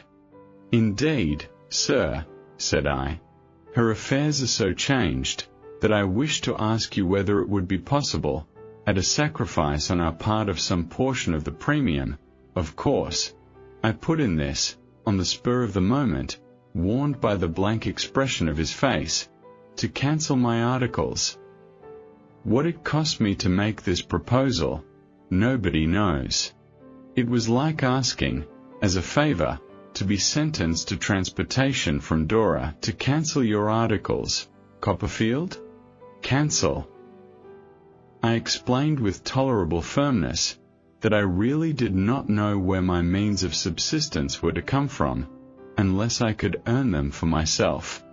I had no fear for the future, I said, and I laid great emphasis on that, as if to imply that I should still be decidedly eligible for a son-in-law one of these days. But, for the present, I was thrown upon my own resources. "I am extremely sorry to hear this, Copperfield," said Mr. Spenlow. "Extremely sorry. It is not usual to cancel articles for any such reason. It is not a professional course of proceeding. It is not a convenient precedent at all. Far from it. At the same time, you are very good." "Sir," I murmured, anticipating a concession. "Not at all." "Don't mention it," said Mr. Spenlow. "At the same time, I was going to say, if it had been my lot to have my hands unfettered, if I had not a partner, Mr. Jorkins, my hopes were dashed in a moment, but I made another effort. "Do you think, sir," said I, "if I were to mention it to Mr. Jorkins?" Mr. Spenlow shook his head discouragingly. "Heaven forbid, Copperfield," he replied, "that I should do any man an injustice, still less, Mr. Jorkins. But I know my partner, Copperfield. Mr. Jorkins is not a man to respond to a proposition of this peculiar nature. Mr. Jorkins is very difficult to move from the beaten track. You know what he is." I am sure I knew nothing about him, except that he had originally been alone in the business, and now lived by himself in a house near Montague Square, which was fearfully in want of painting, that he came very late of a day, and went away very early, that he never appeared to be consulted about anything, and that he had a dingy little black hole of his own upstairs, where no business was ever done, and where there was a yellow old cartridge paper pad upon his desk, unsoiled by ink, and reported to be 20 years of age. Would you object to my mentioning it to him, sir?" I asked. "By no means," said Mr. Spenlow. "But I have some experience of Mr. Jorkins, Copperfield. I wish it were otherwise, for I should be happy to meet your views in any respect. I cannot have the objection to your mentioning it to Mr. Jorkins, Copperfield, if you think it worth while." Availing myself of this permission, which was given with a warm shake of the hand, I sat thinking about Dora, and looking at the sunlight stealing from the chimney pots down the wall of the opposite house, until Mr. Jorkins came. I then went up to Mr. Jorkins's room, and evidently astonished Mr. Jorkins very much by making my appearance there. "Come in, Mr. Copperfield," said Mr. Jorkins. "Come in." I went in, and sat down, and stated my case to Mr. Jorkins pretty much as I had stated it to Mr. Spenlow.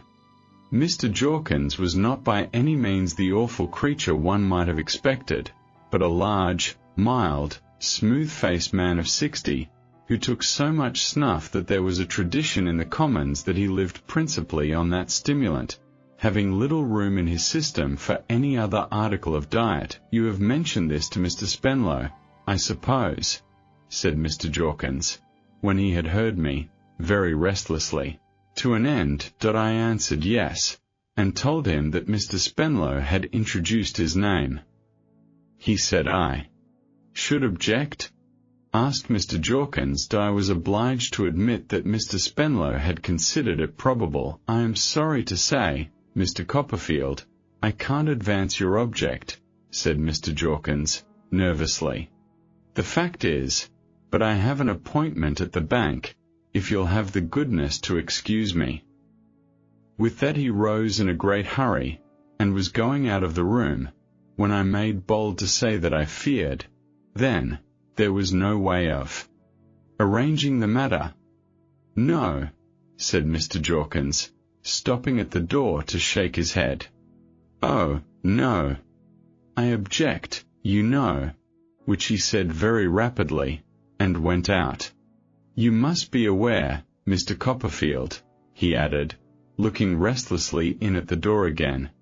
"If Mr. Spenlow objects, personally, he does not object, sir," said I. "Lo, personally," repeated Mr. Jorkins, in an impatient manner. "I assure you there's an objection, Mr. Copperfield. Hopeless. What you wish to be done, can't be done. I really have got an appointment at the bank." With that he fairly ran away, and to the best of my knowledge, it was 3 days before he showed himself in the Commons again. Being very anxious to leave no stone unturned, I waited until Mr. Spenlow came in, and then described what had passed, giving him to understand that I was not hopeless of his being able to soften the adamantine Jorkins, if he would undertake the task. "Copperfield," returned Mr. Spenlow, with a gracious smile, "you have not known my partner, Mr. Jorkins, as long as I have. Nothing is farther from my thoughts than to attribute any degree of artifice to Mr. Jorkins. But Mr. Jorkins has a way of stating his objections which often deceives people. No, Copperfield," shaking his head, "Mr. Jorkins is not to be moved, believe me." I was completely bewildered between Mr. Spenlow and Mr. Jorkins, as to which of them really was the objecting partner, but I saw with sufficient clearness that there was obduracy somewhere in the firm, and that the recovery of my aunt's £1,000 was out of the question. In a state of despondency, which I remember with anything but satisfaction, for I know it still had too much reference to myself, though always in connection with Dora, I left the office, and when homeward I was trying to familiarize my mind with the worst, and to present to myself the arrangements we should have to make for the future in their sternest aspect, when a hackney chariot coming after me, and stopping at my very feet, occasioned me to look up. A fair hand was stretched forth to me from the window, and the face I had never seen without a feeling of serenity and happiness, from the moment when it first turned back on the old oak staircase with the great broad balustrade, and when I associated its softened beauty with the stained glass window in the church, was smiling on me. "Agnes," I joyfully exclaimed. "Oh, my dear Agnes, of all people in the world, what a pleasure to see you." "Is it, indeed?" she said, in her cordial voice. "I want to talk to you so much," said I. "It's such a lightening of my heart, only to look at you. If I had had a conjurer's cap, there is no one I should have wished for but you." "What?" returned Agnes. "Well, perhaps Dora first," I admitted, with a blush.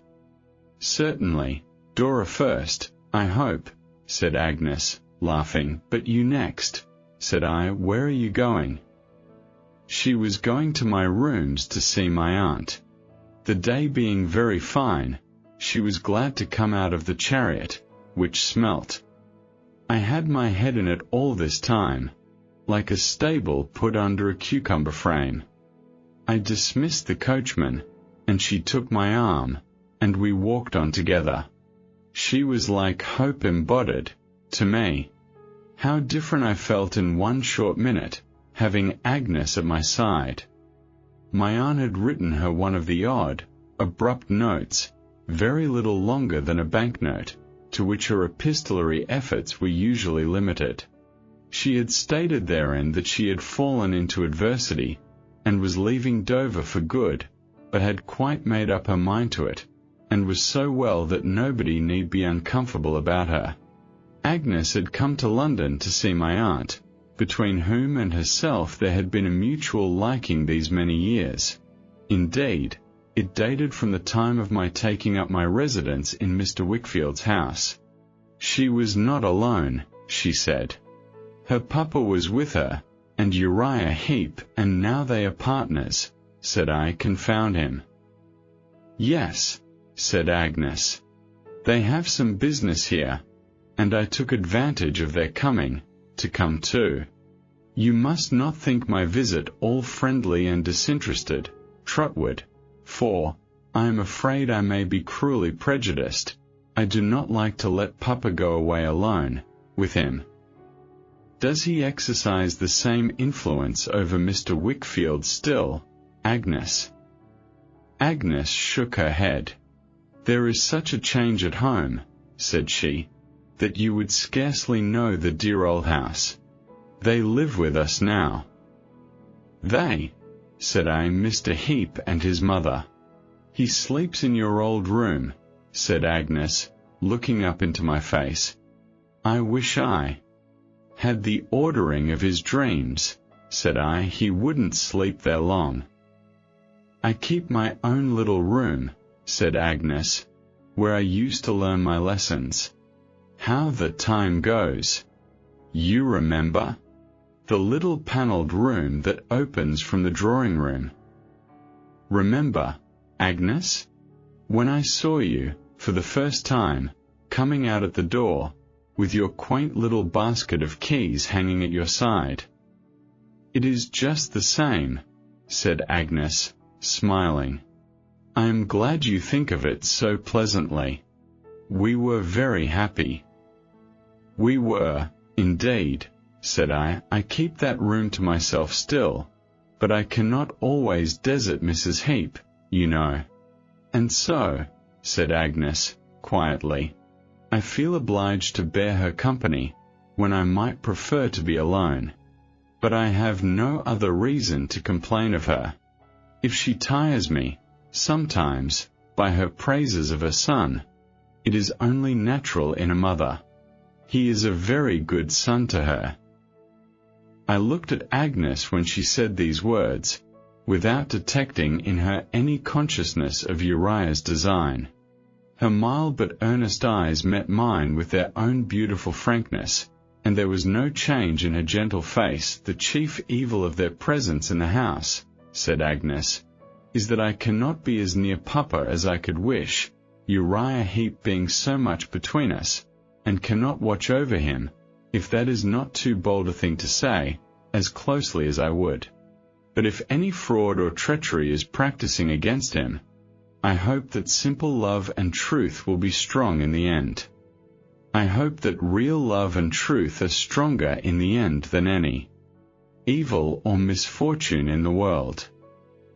A certain bright smile, which I never saw on any other face, died away, even while I thought how good it was, and how familiar it had once been to me, and she asked me, with a quick change of expression, we were drawing very near my street, if I knew how the reverse in my aunt's circumstances had been brought about.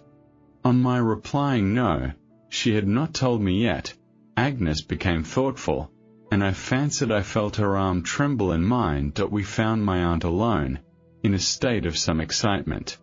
A difference of opinion had arisen between herself and Mrs. Crupp on an abstract question, the propriety of chambers being inhabited by the gentler sex, and my aunt, utterly indifferent to spasms on the part of Mrs. Crupp, had cut the dispute short, by informing that lady that she smelt of my brandy, and that she would trouble her to walk out.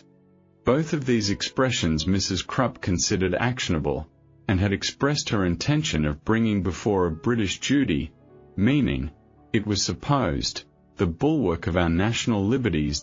My aunt, however, having had time to cool, while Peggotty was out showing Mr. Dick the soldiers at the Horse Guards, and being, besides, greatly pleased to see Agnes, rather plumed herself on the affair than otherwise, and received us with unimpaired good humour. When Agnes laid her bonnet on the table, and sat down beside her, I could not but think, looking on her mild eyes and her radiant forehead, how natural it seemed to have her there, how trustfully, although she was so young and inexperienced, my aunt confided in her, how strong she was, indeed, in simple love and truth. We began to talk about my aunt's losses, and I told them what I had tried to do that morning, which was injudicious. Trot, said my aunt, but well meant. You are a generous boy, I suppose I must say, young man, now, and I am proud of you, my dear. So far, so good. Now, Trot and Agnes, let us look the case of Betsy Trotwood in the face, and see how it stands. I observed Agnes turn pale, as she looked very attentively at my aunt.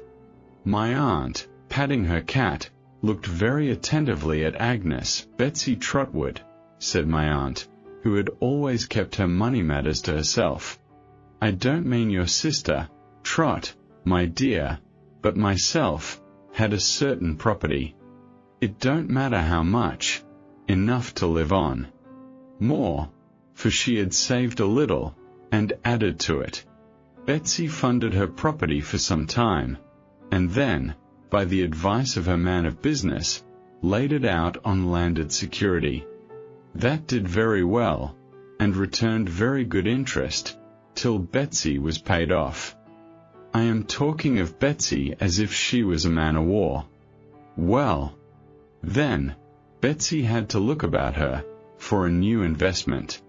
She thought she was wiser, now, than her man of business, who was not such a good man of business by this time, as he used to be. I am alluding to your father, Agnes, and she took it into her head to lay it out for herself. So she took her pigs, said my aunt, to a foreign market. And a very bad market it turned out to be. First, she lost in the mining way, and then she lost in the diving way, fishing up treasure, or some such Tom Tiddler nonsense, explained my aunt, rubbing her nose.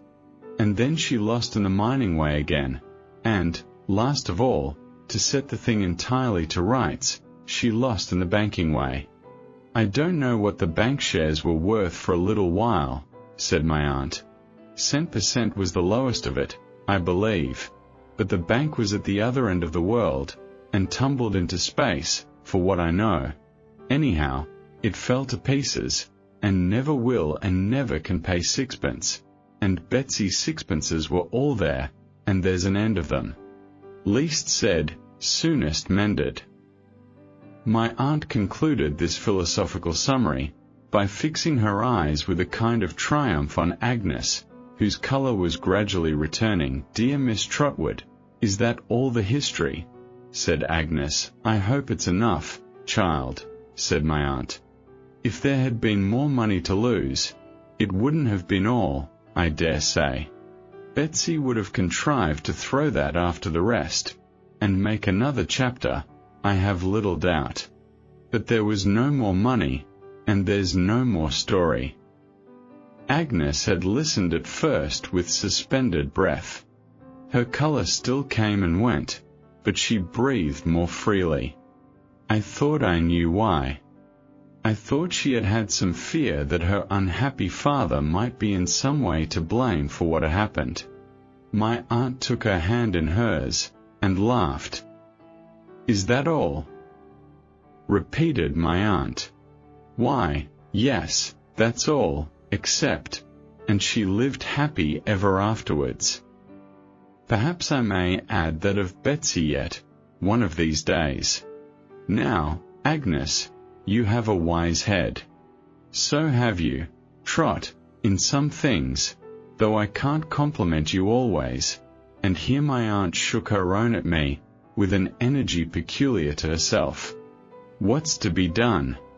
Here's the cottage, taking one time with another, will produce say £70 a year. I think we may safely put it down at that. Well, that's all we've got, said my aunt, with whom it was an idiosyncrasy, as it is with some horses, to stop very short when she appeared to be in a fair way of going on for a long while. Then, said my aunt, after a rest, there's Dick. He's good for 100 a year, but of course that must be expended on himself. I would sooner send him away, though I know I am the only person who appreciates him, than have him, and not spend his money on himself. How can Trot and I do best, upon our means? What do you say, Agnes? I say, aunt, I interposed, that I must do something. Go for a soldier, do you mean? Returned my aunt, alarmed. Or go to sea? I won't hear of it. You are to be a proctor. We are not going to have any knockings on the head in this family, if you please, sir. I was about to explain that I was not desirous of introducing that mode of provision into the family, when Agnes inquired if my rooms were held for any long term. You come to the point, my dear, said my aunt. They are not to be got rid of, for 6 months at least, unless they could be underlet, and that I don't believe. The last man died here. 5 people out of 6 would die, of course, of that woman in Nankin with the flannel petticoat. I have a little ready money, and I agree with you, the best thing we can do is to live the term out here and get a bedroom hard by. I thought it my duty to hint at the discomfort my aunt would sustain from living in a continual state of guerrilla warfare with Mrs. Krupp, but she disposed of that objection summarily by declaring that, on the first demonstration of hostilities, she was prepared to astonish Mrs. Krupp for the whole remainder of her natural life. I have been thinking, Trotwood, said Agnes, diffidently, that if you had time. I have a good deal of time, Agnes. I am always disengaged after 4 or 5 o'clock, and I have time early in the morning. In one way and another, said I, conscious of reddening a little as I thought of the hours and hours I had devoted to fagging about town, and to and fro upon the Norwood Road. I have abundance of time. I know you would not mind, said Agnes, coming to me, and speaking in a low voice, so full of sweet and hopeful consideration that I hear it now, the duties of a secretary. Mind, my dear Agnes. Because, continued Agnes, Dr. Strong has acted on his intention of retiring, and has come to live in London, and he asked Papa, I know, if he could recommend him one. Don't you think he would rather have his favourite old pupil near him than anybody else? Dear Agnes, said I, what should I do without you? You are always my good angel. I told you so. I never think of you in any other light. Agnes answered with her pleasant laugh, that one good angel, meaning Dora, was enough. and went on to remind me that the doctor had been used to occupy himself in his study, early in the morning, and in the evening, and that probably my leisure would suit his requirements very well. I was scarcely more delighted with the prospect of earning my own bread, than with the hope of earning it under my old master. In short, acting on the advice of Agnes, I sat down and wrote a letter to the doctor, stating my object, and appointing to call on him next day at 10 in the forenoon. This I addressed to Highgate, for in that place, so memorable to me, he lived, and went and posted, myself, without losing a minute, wherever Agnes was. Some agreeable token of her noiseless presence seemed inseparable from the place. When I came back, I found my aunt's birds hanging, just as they had hung so long in the parlour window of the cottage, and my easy chair imitating my aunt's much easier chair in its position at the open window, and even the round green fan, which my aunt had brought away with her, screwed on to the window-sill. I knew who had done all this, by its seeming to have quietly done itself, and I should have known in a moment who had arranged my neglected books in the old order of my school days. Even if I had supposed Agnes to be miles away, instead of seeing her busy with them, and smiling at the disorder into which they had fallen, my aunt was quite gracious on the subject of the Thames. It really did look very well with the sun upon it, though not like the sea before the cottage, but she could not relent towards the London smoke, which, she said, peppered everything.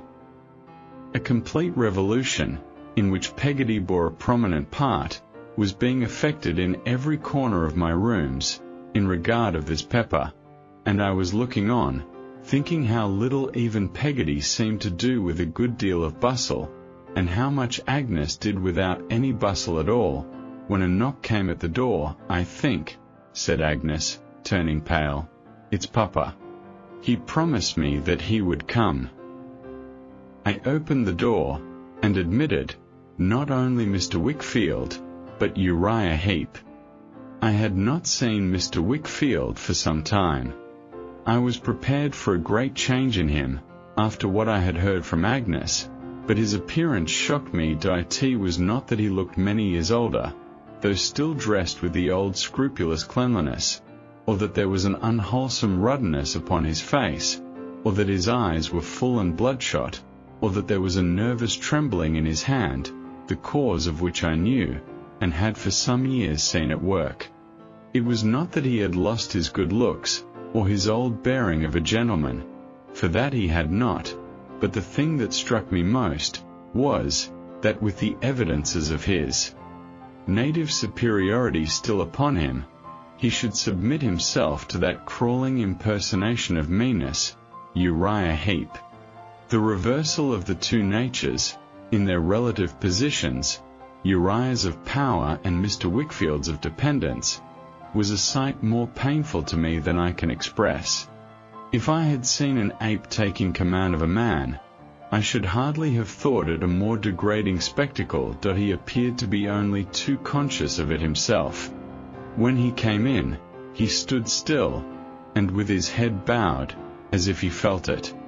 This was only for a moment, for Agnes softly said to him, "Papa, here is Miss Trotwood, and Trotwood, whom you have not seen for a long while." And then he approached, and constrainedly gave my aunt his hand, and shook hands more cordially with me. In the moment's pause I speak of, I saw Uriah's countenance form itself into a most ill-favoured smile. Agnes saw it too, I think, for she shrank from him. What my aunt saw, or did not see, I defy the science of physiognomy to have made out, without her own consent. I believe there never was anybody with such an imperturbable countenance when she chose. Her face might have been a dead wall on the occasion in question, for any light it threw upon her thoughts, until she broke silence with her usual abruptness. "Well, Wickfield," said my aunt, and he looked up at her for the first time.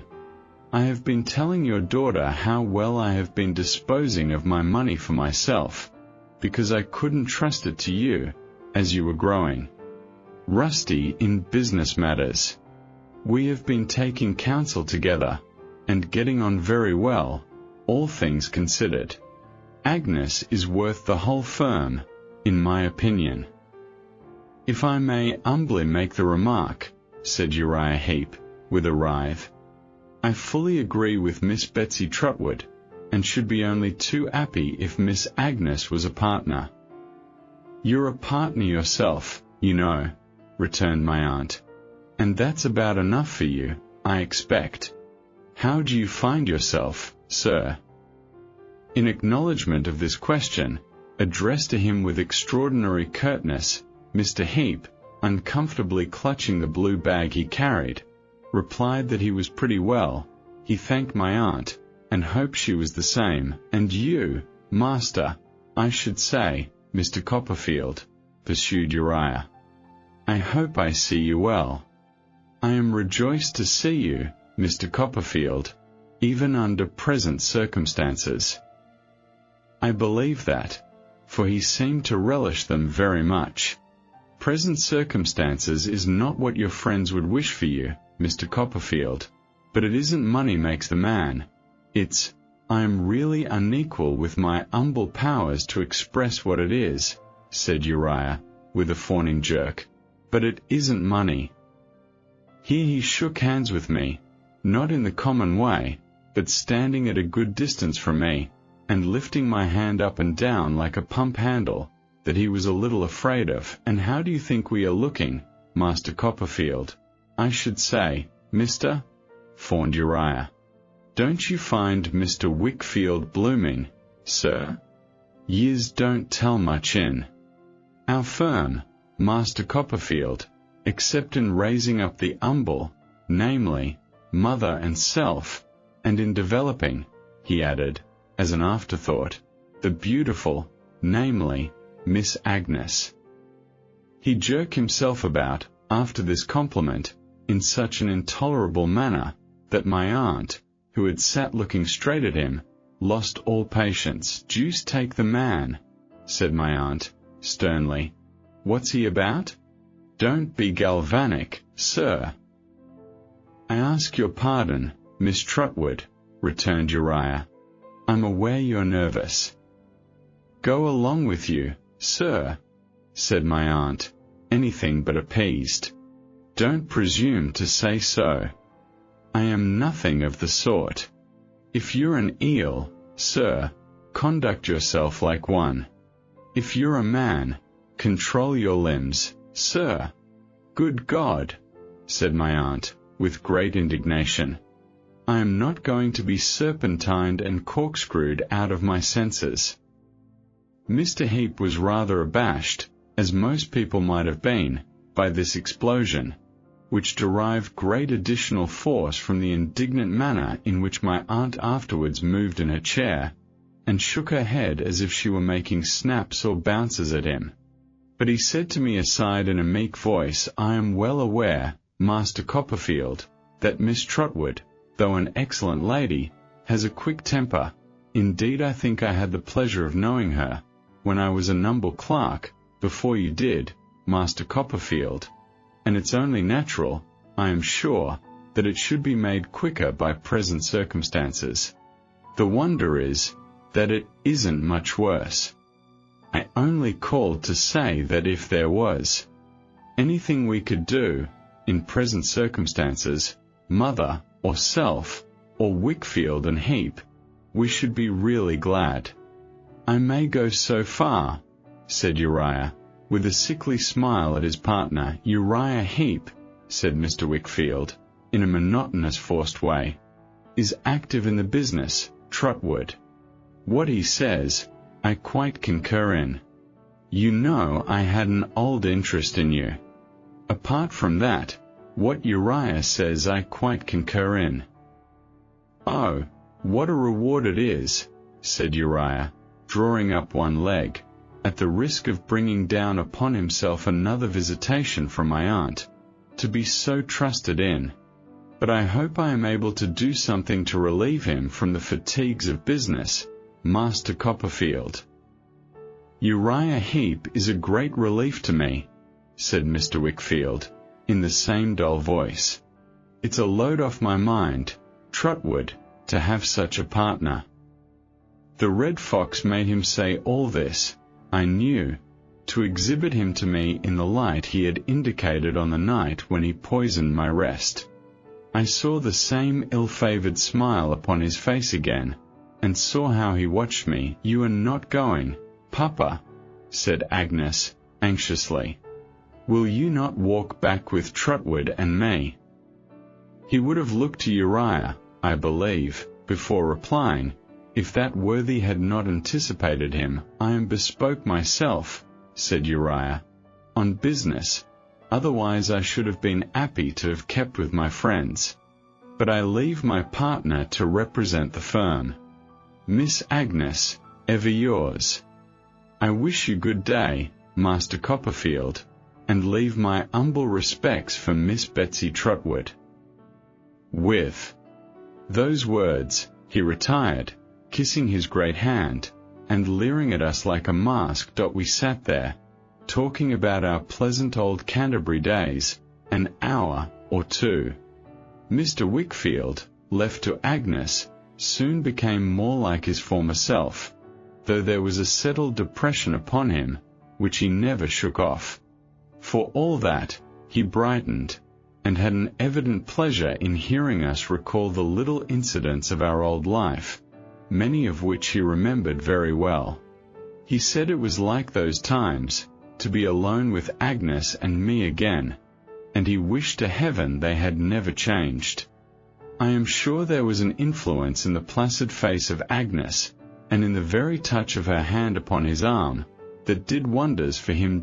My aunt, who was busy nearly all this while with Peggotty, in the inner room, would not accompany us to the place where they were staying, but insisted on my going, and I went. We dined together. After dinner, Agnes sat beside him, as of old, and poured out his wine. He took what she gave him, and no more, like a child, and we all three sat together at a window as the evening gathered in. When it was almost dark, he lay down on a sofa, Agnes pillowing his head and bending over him a little while, and when she came back to the window, it was not so dark but I could see tears glittering in her eyes. I pray heaven that I never may forget the dear girl in her love and truth, at that time of my life, for if I should, I must be drawing near the end, and then I would desire to remember her best. She filled my heart with such good resolutions, strengthened my weakness so, by her example, so directed, I know not how. She was too modest and gentle to advise me in many words, the wandering ardour and unsettled purpose within me, that all the little good I have done, and all the harm I have forborne, I solemnly believe I may refer to her, and how she spoke to me of Dora, sitting at the window in the dark, listened to my praises of her, praised again, and round the little fairy figure shed some glimpses of her own pure light, that made it yet more precious and more innocent to me. Oh, Agnes, sister of my boyhood, if I had known then, what I knew long afterwards. There was a beggar in the street, when I went down, and as I turned my head towards the window, thinking of her calm seraphic eyes, he made me start by muttering, as if he were an echo of the morning, blind, blind, blind. David Copperfield. Chapter 36. Enthusiasm. I began the next day with another dive into the Roman bath, and then started for Highgate. I was not dispirited now. I was not afraid of the shabby coat, and had no yearnings after gallant greys. My whole manner of thinking of our late misfortune was changed. What I had to do was to show my aunt that her past goodness to me had not been thrown away on an insensible, ungrateful object. What I had to do was to turn the painful discipline of my younger days to account, by going to work with a resolute and steady heart. What I had to do was to take my woodman's axe in my hand, and clear my own way through the forest of difficulty, by cutting down the trees until I came to Dora. And I went on at a mighty rate, as if it could be done by walking, when I found myself on the familiar Highgate Road, pursuing such a different errand from that old one of pleasure, with which it was associated. It seemed as if a complete change had come on my whole life. But that did not discourage me. With the new life came new purpose, new intention. Great was the labor, priceless the reward. Dora was the reward, and Dora must be one that I got into such a transport, that I felt quite sorry my coat was not a little shabby already. I wanted to be cutting at those trees in the forest of difficulty, under circumstances that should prove my strength. I had a good mind to ask an old man, in wire spectacles, who was breaking stones upon the road, to lend me his hammer for a little while, and let me begin to beat a path to Dora out of granite. I stimulated myself into such a heat, and got so out of breath, that I felt as if I had been earning I don't know how much. In this state, I went into a cottage that I saw was to let, and examined it narrowly, for I felt it necessary to be practical. It would do for me and Dora admirably, with a little front garden for Jip to run about in, and bark at the tradespeople through the railings, and a capital room upstairs for my aunt. I came out again, hotter and faster than ever, and dashed up to Highgate, at such a rate that I was there an hour too early, and, though I had not been, should have been obliged to stroll about to cool myself, before I was at all presentable. My first care, after putting myself under this necessary course of preparation, was to find the doctor's house. It was not in that part of Highgate where Mrs. Steerforth lived, but quite on the opposite side of the little town. When I had made this discovery, I went back, in an attraction I could not resist, to a lane by Mrs. Steerforth's, and looked over the corner of the garden wall. His room was shut up close. The conservatory doors were standing open, and Rosa Dartle was walking, bareheaded, with a quick, impetuous step, up and down a gravel walk on one side of the lawn. She gave me the idea of some fierce thing that was dragging the length of its chain to and fro upon a beaten track, and wearing its heart out. I came softly away from my place of observation, and avoiding that part of the neighborhood, and wishing I had not gone near it, strolled about until it was 10 o'clock. The church with the slender spire, that stands on the top of the hill now, was not there then to tell me the time. An old red-brick mansion, used as a school, was in its place, and a fine old house it must have been to go to school at, as I recollect it, when I approached the doctor's cottage, a pretty old place, on which he seemed to have expended some money, if I might judge from the embellishments and repairs that had the look of being just completed. I saw him walking in the garden at the side, gaiters and all, as if he had never left off walking since the days of my pupillage. He had his old companions about him, too, for there were plenty of high trees in the neighborhood, and 2 or 3 rooks were on the grass, looking after him, as if they had been written to about him by the Canterbury rooks, and were observing him closely in consequence. Knowing the utter hopelessness of attracting his attention from that distance, I made bold to open the gate, and walk after him, so as to meet him when he should turn round. When he did, and came towards me, he looked at me thoughtfully for a few moments, evidently without thinking about me at all, and then his benevolent face expressed extraordinary pleasure, and he took me by both hands. "Why, my dear Copperfield," said the doctor, "you are a man. How do you do? I am delighted to see you. My dear Copperfield, how very much you have improved. You are quite, yes, dear me." I hope he was well, and Mrs. Strong too. "Oh dear, yes," said the doctor. "Annie's quite well, and she'll be delighted to see you. You were always her favorite. She said so, last night, when I showed her your letter. And, yes, to be sure, you recollect Mr. Jack Maldon, Copperfield. Perfectly, sir. Of course, said the doctor. To be sure. He's pretty well, too. Has he come home, sir? I inquired. From India, said the doctor. Yes. Mr. Jack Maldon couldn't bear the climate, my dear. Mrs. Markleham. You have not forgotten Mrs. Markleham. Forgotten the old soldier. And in that short time, Mrs. Markleham, said the doctor, was quite vexed about him, poor thing, so we have got him at home again, and we have bought him a little patent place, which agrees with him much better. I knew enough of Mr. Jack Maldon to suspect from this account that it was a place where there was not much to do, and which was pretty well paid.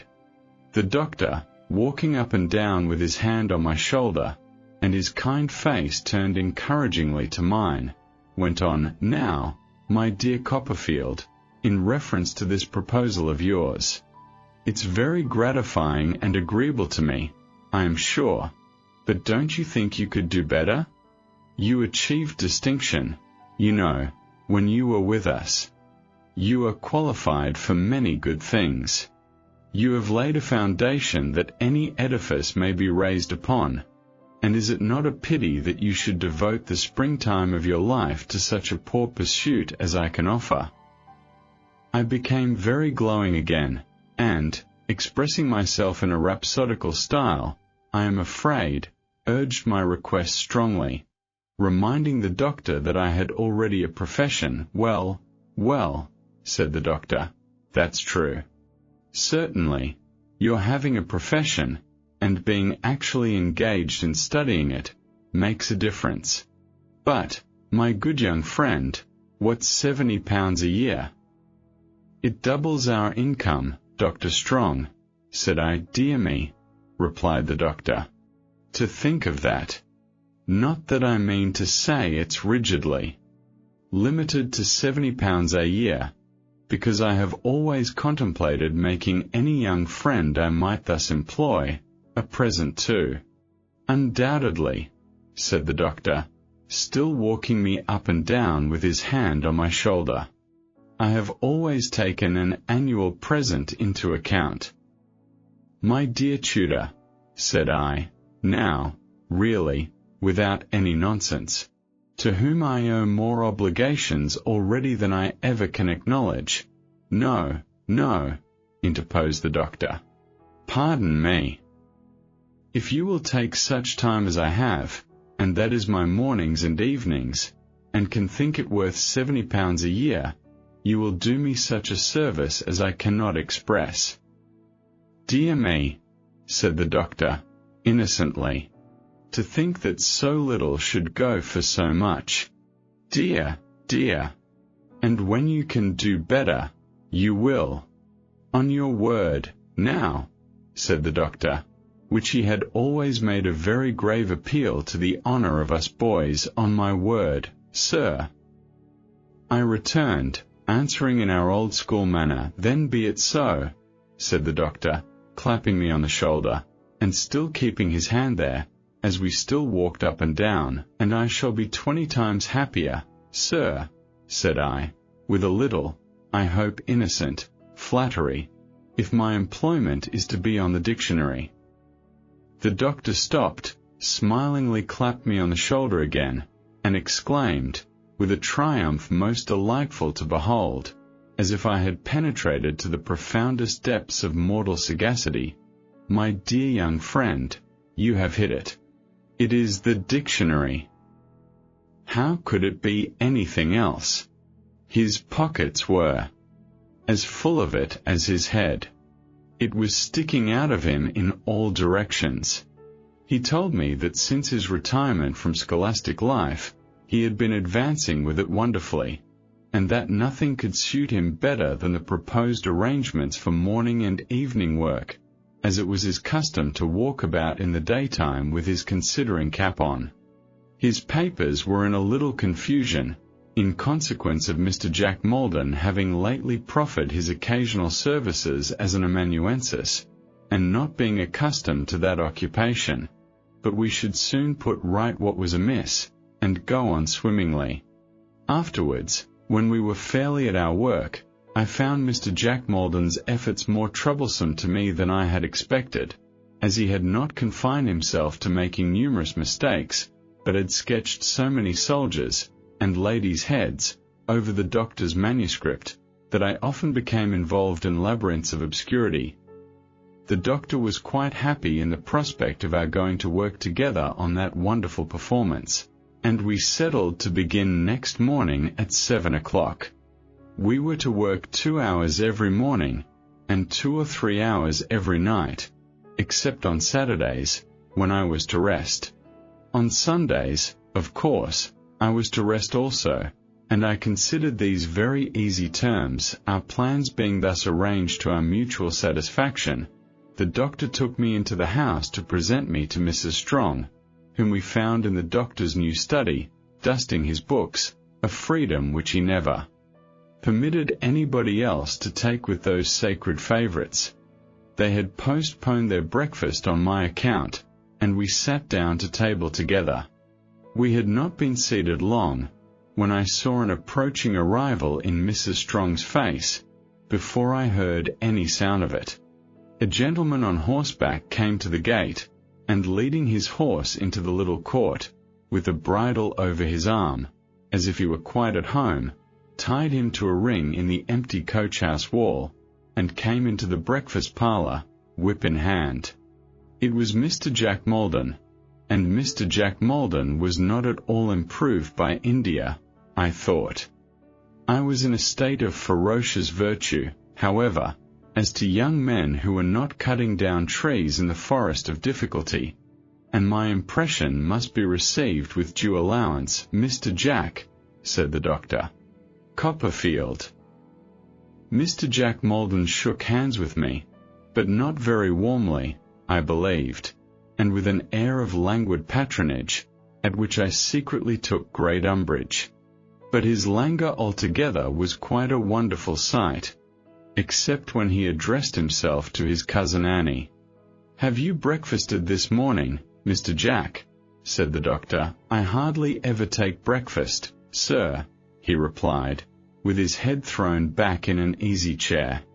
"I find it bores me." "Is there any news today?" inquired the doctor. "Nothing at all, sir," replied Mr. Maldon. "There's an account about the people being hungry and discontented down in the north, but they are always being hungry and discontented somewhere."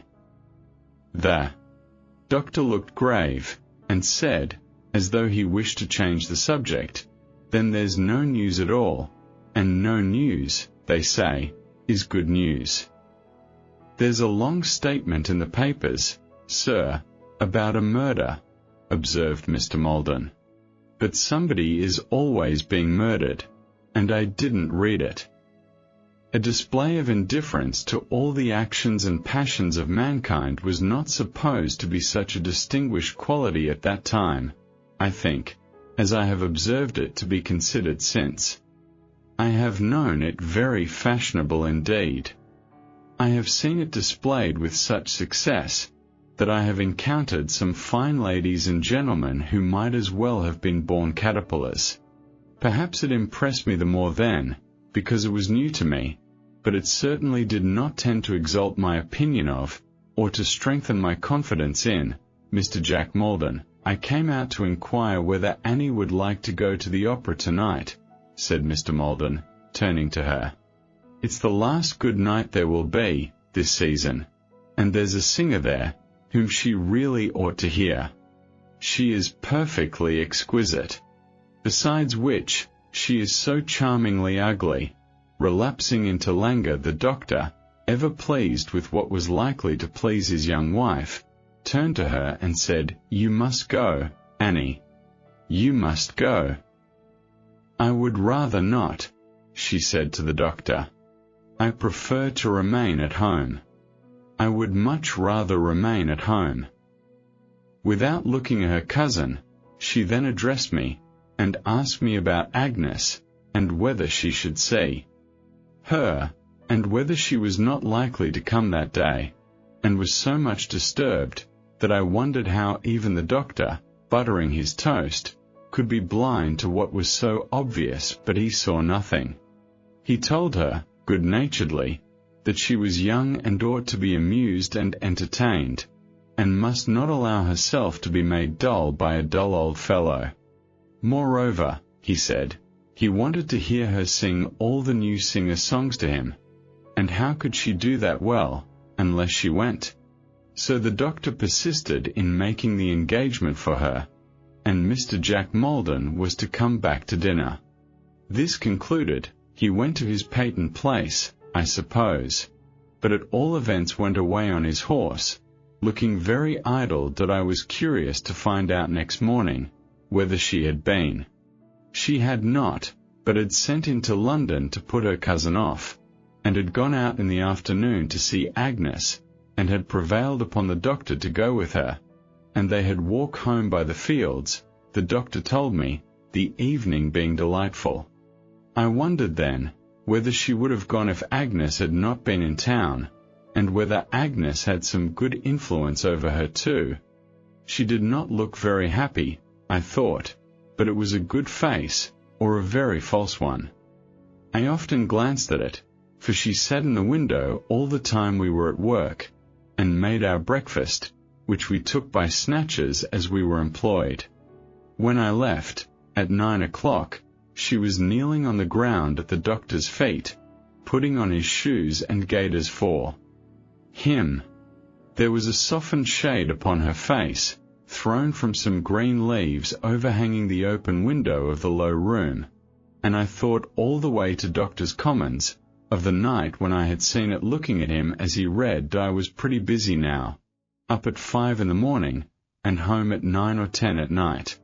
But I had infinite satisfaction in being so closely engaged, and never walked slowly on any account, and felt enthusiastically that the more I tired myself, the more I was doing to deserve Dora.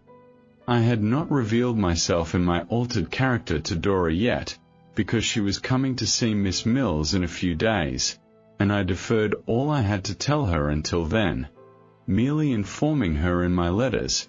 All our communications were secretly forwarded through Miss Mills, that I had much to tell her. In the meantime, I put myself on a short allowance of bear's grease, wholly abandoned scented soap and lavender water, and sold off 3 waistcoats at a prodigious sacrifice, as being too luxurious for my stern career. Not satisfied with all these proceedings, but burning with impatience to do something more, I went to see Traddles, now lodging up behind the parapet of a house in Castle Street, Holborn. Mr. Dick, who had been with me to Highgate twice already, and had resumed his companionship with the doctor, I took Mr. Dick with me, because, acutely sensitive to my aunt's reverses, and sincerely believing that no galley slave or convict worked as I did, he had begun to fret and worry himself out of spirits and appetite, as having nothing useful to do. In this condition, he felt more incapable of finishing the memorial than ever, and the harder he worked at it, the oftener that unlucky head of King Charles I got into it, seriously apprehending that his malady would increase, unless we put some innocent deception upon him and caused him to believe that he was useful, or unless we could put him in the way of being really useful, which would be better. I made up my mind to try if Traddles could help us. Before we went, I wrote Traddles a full statement of all that had happened, and Traddles wrote me back a capital answer, expressive of his sympathy and friendship. We found him hard at work with his inkstand and papers, refreshed by the sight of the flower-pot stand and the little round table in a corner of the small apartment. He received us cordially, and made friends with Mr. Dick in a moment. Mr. Dick professed an absolute certainty of having seen him before, and we both said, very likely. The first subject on which I had to consult Traddles was this. I had heard that many men distinguished in various pursuits had begun life by reporting the debates in Parliament. Traddles having mentioned newspapers to me, as one of his hopes, I had put the two things together, and told Traddles in my letter that I wished to know how I could qualify myself for this pursuit.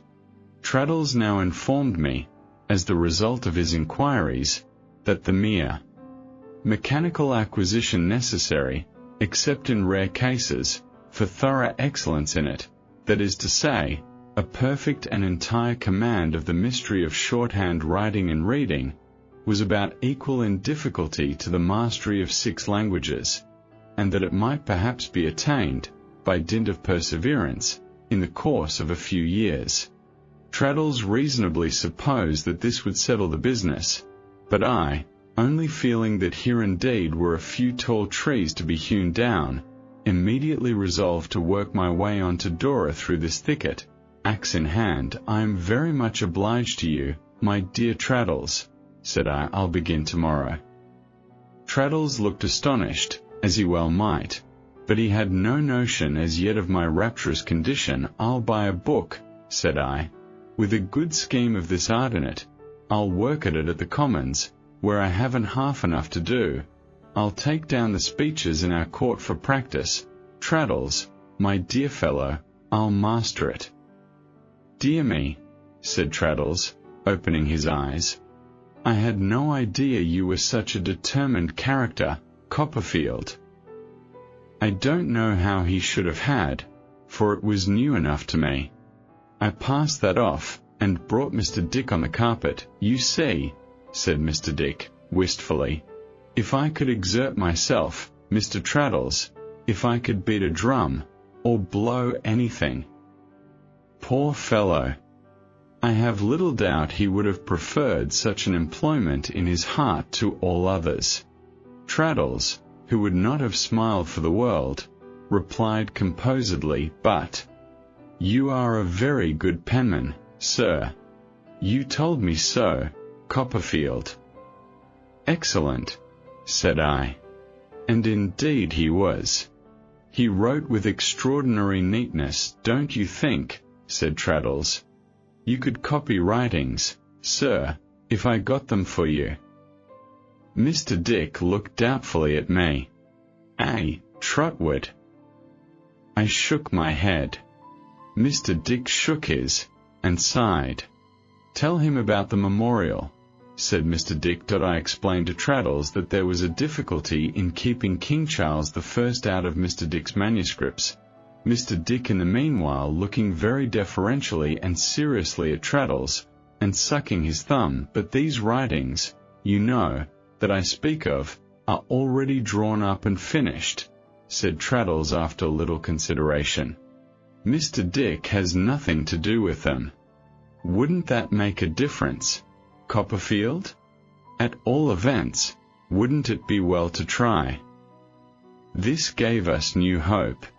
Traddles and I laying our heads together apart, while Mr. Dick anxiously watched us from his chair, we concocted a scheme in virtue of which we got him to work next day, with triumphant success. On a table by the window in Buckingham Street, we set out the work Traddles procured for him, which was to make, I forget how many copies of a legal document about some right-of-way, and on another table we spread the last unfinished original of the great memorial.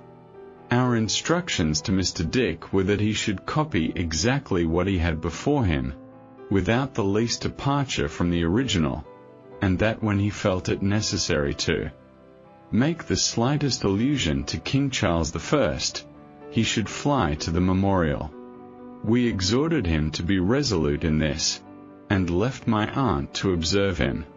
My aunt reported to us, afterwards, that, at first, he was like a man playing the kettle drums, and constantly divided his attentions between the two, but that, finding this confuse and fatigue him, and having his copy there, plainly before his eyes, he soon sat at it in an orderly businesslike manner, and postponed the memorial to a more convenient time.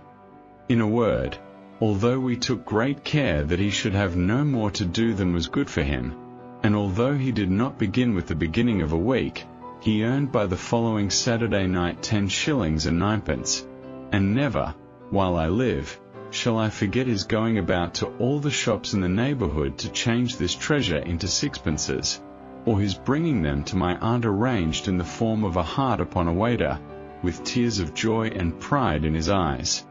He was like one under the propitious influence of a charm, from the moment of his being usefully employed, and if there were a happy man in the world, that Saturday night, it was the grateful creature who thought my aunt the most wonderful woman in existence, and me the most wonderful young man. "No starving now, Trotwood," said Mr. Dick, shaking hands with me in a corner. "I'll provide for her, sir." And he flourished his 10 fingers in the air, as if they were 10 banks that I hardly know which was the better pleased, Traddles or I. "It really," said Traddles, suddenly, taking a letter out of his pocket, and giving it to me, "put Mr. Micawber quite out of my head." The letter, Mr. Micawber never missed any possible opportunity of writing a letter, was addressed to me, by the kindness of T. Traddles, Esquire, of the Inner Temple. It ran thus: "My dear Copperfield, you may possibly not be unprepared to receive the intimation that something has turned up. I may have mentioned to you on a former occasion that I was in expectation of such an event. I am about to establish myself in one of the provincial towns of our favoured island, where the society may be described as a happy admixture of the agricultural and the clerical, in immediate connection with one of the learned professions. Mrs. Micawber and our offspring will accompany me. Our ashes, at a future period, will probably be found commingled in the cemetery attached to a venerable pile, for which the spot to which I refer has acquired a reputation, shall I say from China to Peru? In bidding adieu to the modern Babylon, where we have undergone many vicissitudes, I trust not ignobly, Mrs. Micawber and myself cannot disguise from our minds that we part, it may be for years and it may be forever, with an individual linked by strong associations to the altar of our domestic life. If, on the eve of such a departure, you will accompany our mutual friend, Mr. Thomas Traddles, to our present abode, and there reciprocate the wishes natural to the occasion, you will confer a boon on one who is ever yours, Wilkins Micawber. I was glad to find that Mr. Micawber had got rid of his dust and ashes, and that something really had turned up at last. Learning from Traddles that the invitation referred to the evening then wearing away, I expressed my readiness to do honour to it, and we went off together to the lodging which Mr. Micawber occupied as Mr. Mortimer, and which was situated near the top of the Gray's Inn Road. The resources of this lodging were so limited, that we found the twins, now some 8 or 9 years old, reposing in a turn-up bedstead in the family sitting-room, where Mr. Micawber had prepared, in a washhand-stand jug, what he called a brew of the agreeable beverage for which he was famous. I had the pleasure, on this occasion, of renewing the acquaintance of Master Micawber, whom I found a promising boy of about 12 or 13, very subject to that restlessness of limb which is not an unfrequent phenomenon in youths of his age.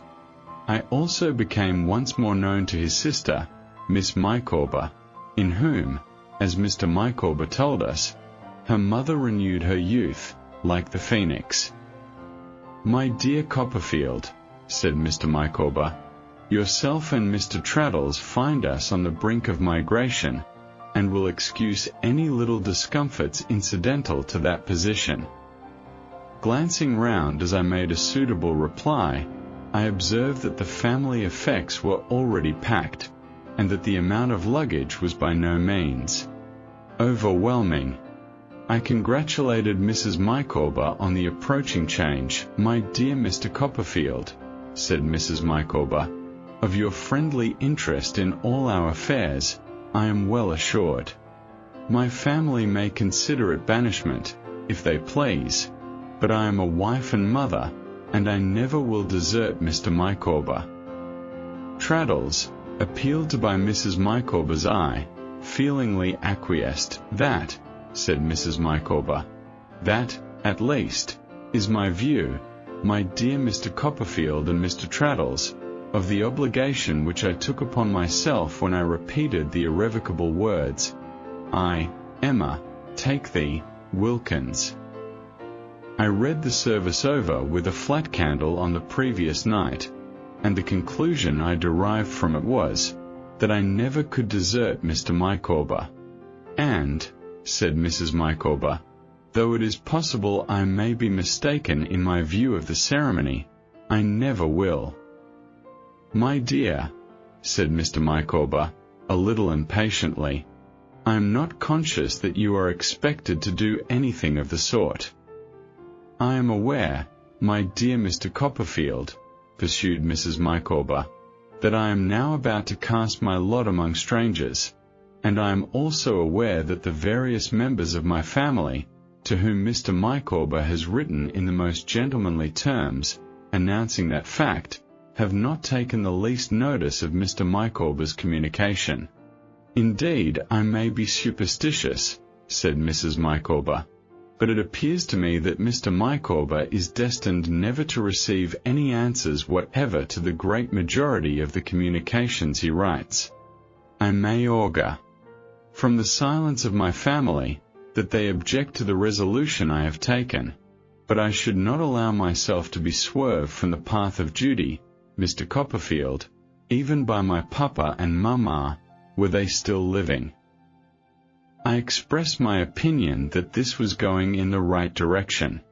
"It may be a sacrifice," said Mrs. Micawber, "to immure oneself in a cathedral town, but surely, Mr. Copperfield, if it is a sacrifice in me, it is much more a sacrifice in a man of Mr. Micawber's abilities." "Oh, you are going to a cathedral town," said I.Mr. Micawber, who had been helping us all, out of the washhand-stand jug, replied, "to Canterbury. In fact, my dear Copperfield, I have entered into arrangements, by virtue of which I stand pledged and contracted to our friend Heap, to assist and serve him in the capacity of, and to be, his confidential clerk." I stared at Mr. Micawber, who greatly enjoyed my surprise. "I am bound to state to you," he said, with an official air, "that the business habits, and the prudent suggestions, of Mrs. Micawber, have in a great measure conduced to this result. The gauntlet, to which Mrs. Micawber referred upon a former occasion, being thrown down in the form of an advertisement, was taken up by my friend Heap, and led to a mutual recognition." "Of my friend Heap," said Mr. Micawber, "who is a man of remarkable shrewdness, I desire to speak with all possible respect. My friend Heap has not fixed the positive remuneration at too high a figure, but he has made a great deal, in the way of extrication from the pressure of pecuniary difficulties, contingent on the value of my services, and on the value of those services I pin my faith. Such address and intelligence as I chance to possess," said Mr. Micawber, boastfully disparaging himself, with the old genteel air, "will be devoted to my friend Heap's service. I have already some acquaintance with the law, as a defendant on civil process, and I shall immediately apply myself to the commentaries of one of the most eminent and remarkable of our English jurists. I believe it is unnecessary to add that I allude to Mr. Justice Blackstone." These observations, and indeed the greater part of the observations made that evening, were interrupted by Mrs. Micawber's discovering that Master Micawber was sitting on his boots, or holding his head on with both arms as if he felt it loose, or accidentally kicking Traddles under the table, or shuffling his feet over one another, or producing them at distances from himself apparently outrageous to nature, or lying sideways with his hair among the wineglasses, or developing his restlessness of limb in some other form incompatible with the general interests of society, and by Master Micawber's receiving those discoveries in a resentful spirit. I sat all the while, amazed by Mr. Micawber's disclosure, and wondering what it meant, until Mrs. Micawber resumed the thread of the discourse, and claimed my attention. What I particularly request Mr. Micawber to be careful of is, said Mrs. Micawber, that he does not, my dear Mr. Copperfield, in applying himself to this subordinate branch of the law, place it out of his power to rise, ultimately, to the top of the tree. I am convinced that Mr. Micawber, giving his mind to a profession so adapted to his fertile resources and his flow of language, must distinguish himself. Now, for example, Mr. Traddles, said Mrs. Micawber, assuming a profound air, a judge, or even say a chancellor, does an individual place himself beyond the pale of those preferments by entering on such an office as Mr. Micawber has accepted? My dear, observed Mr. Micawber, but glancing inquisitively at Traddles, too, we have time enough before us for the consideration of those questions. Micawber, she returned, no. Your mistake in life is that you do not look forward far enough. You are bound, in justice to your family, if not to yourself, to take in at a comprehensive glance the extremest point in the horizon to which your abilities may lead you. Mr. Micawber coughed, and drank his punch with an air of exceeding satisfaction, still glancing at Traddles, as if he desired to have his opinion. Why, the plain state of the case, Mrs. Micawber, said Traddles, mildly breaking the truth to her. I mean the real prosaic fact, you know. Just so, said Mrs. Micawber. My dear Mr. Traddles, I wish to be as prosaic and literal as possible on a subject of so much importance.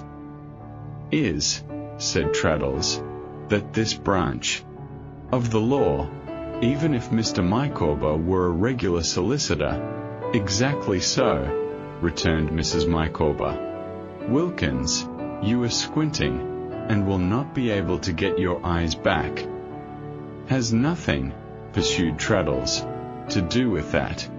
Only a barrister is eligible for such preferments, and Mr. Micawber could not be a barrister without being entered at an Inn of Court as a student for 5 years. Do I follow you? Said Mrs. Micawber, with her most affable air of business. Do I understand, my dear Mr. Traddles, that, at the expiration of that period, Mr. Micawber would be eligible as a judge or chancellor? He would be eligible, returned Traddles, with a strong emphasis on that word. Thank you, said Mrs. Micawber. That is quite sufficient. If such is the case, and Mr. Micawber forfeits no privilege by entering on these duties, my anxiety is set at rest. I speak, said Mrs. Micawber, as a female, necessarily, but I have always been of opinion that Mr. Micawber possesses what I have heard my papa call, when I lived at home, the judicial mind, and I hope Mr. Micawber is now entering on a field where that mind will develop itself and take a commanding station. I quite believe that Mr. Micawber saw himself, in his judicial mind's eye, on the woolsack. He passed his hand complacently over his bald head, and said with ostentatious resignation, My dear, we will not anticipate the decrees of fortune.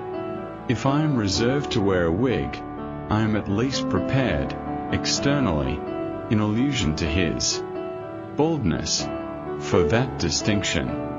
I do not, said Mr. Micawber, regret my hair, and I may have been deprived of it for a specific purpose.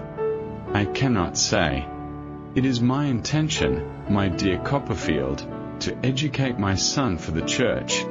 I will not deny that I should be happy, on his account, to attain to eminence. For the church, said I, still pondering, between whiles, on Uriah Heep. "Yes," said Mr. Micawber. "He has a remarkable head voice, and will commence as a chorister. Our residence at Canterbury, and our local connection, will, no doubt, enable him to take advantage of any vacancy that may arise in the cathedral corps." On looking at Master Micawber again, I saw that he had a certain expression of face, as if his voice were behind his eyebrows, where it presently appeared to be, on his singing us, as an alternative between that and bed, the woodpecker tapping. After many compliments on this performance, we fell into some general conversation, and as I was too full of my desperate intentions to keep my altered circumstances to myself, I made them known to Mr. and Mrs. Micawber. I cannot express how extremely delighted they both were by the idea of my aunt's being in difficulties, and how comfortable and friendly it made them. When we were nearly come to the last round of the punch, I addressed myself to Traddles, and reminded him that we must not separate, without wishing our friends health, happiness, and success in their new career. I begged Mr. Micawber to fill us bumpers, and proposed the toast in due form, shaking hands with him across the table, and kissing Mrs. Micawber to commemorate that eventful occasion. Traddles imitated me in the first particular, but did not consider himself a sufficiently old friend to venture on the second. "My dear Copperfield," said Mr. Micawber, rising with one of his thumbs in each of his waistcoat pockets, "the companion of my youth, if I may be allowed the expression, and my esteemed friend Traddles, if I may be permitted to call him so, will allow me, on the part of Mrs. Micawber, myself, and our offspring, to thank them in the warmest and most uncompromising terms for their good wishes.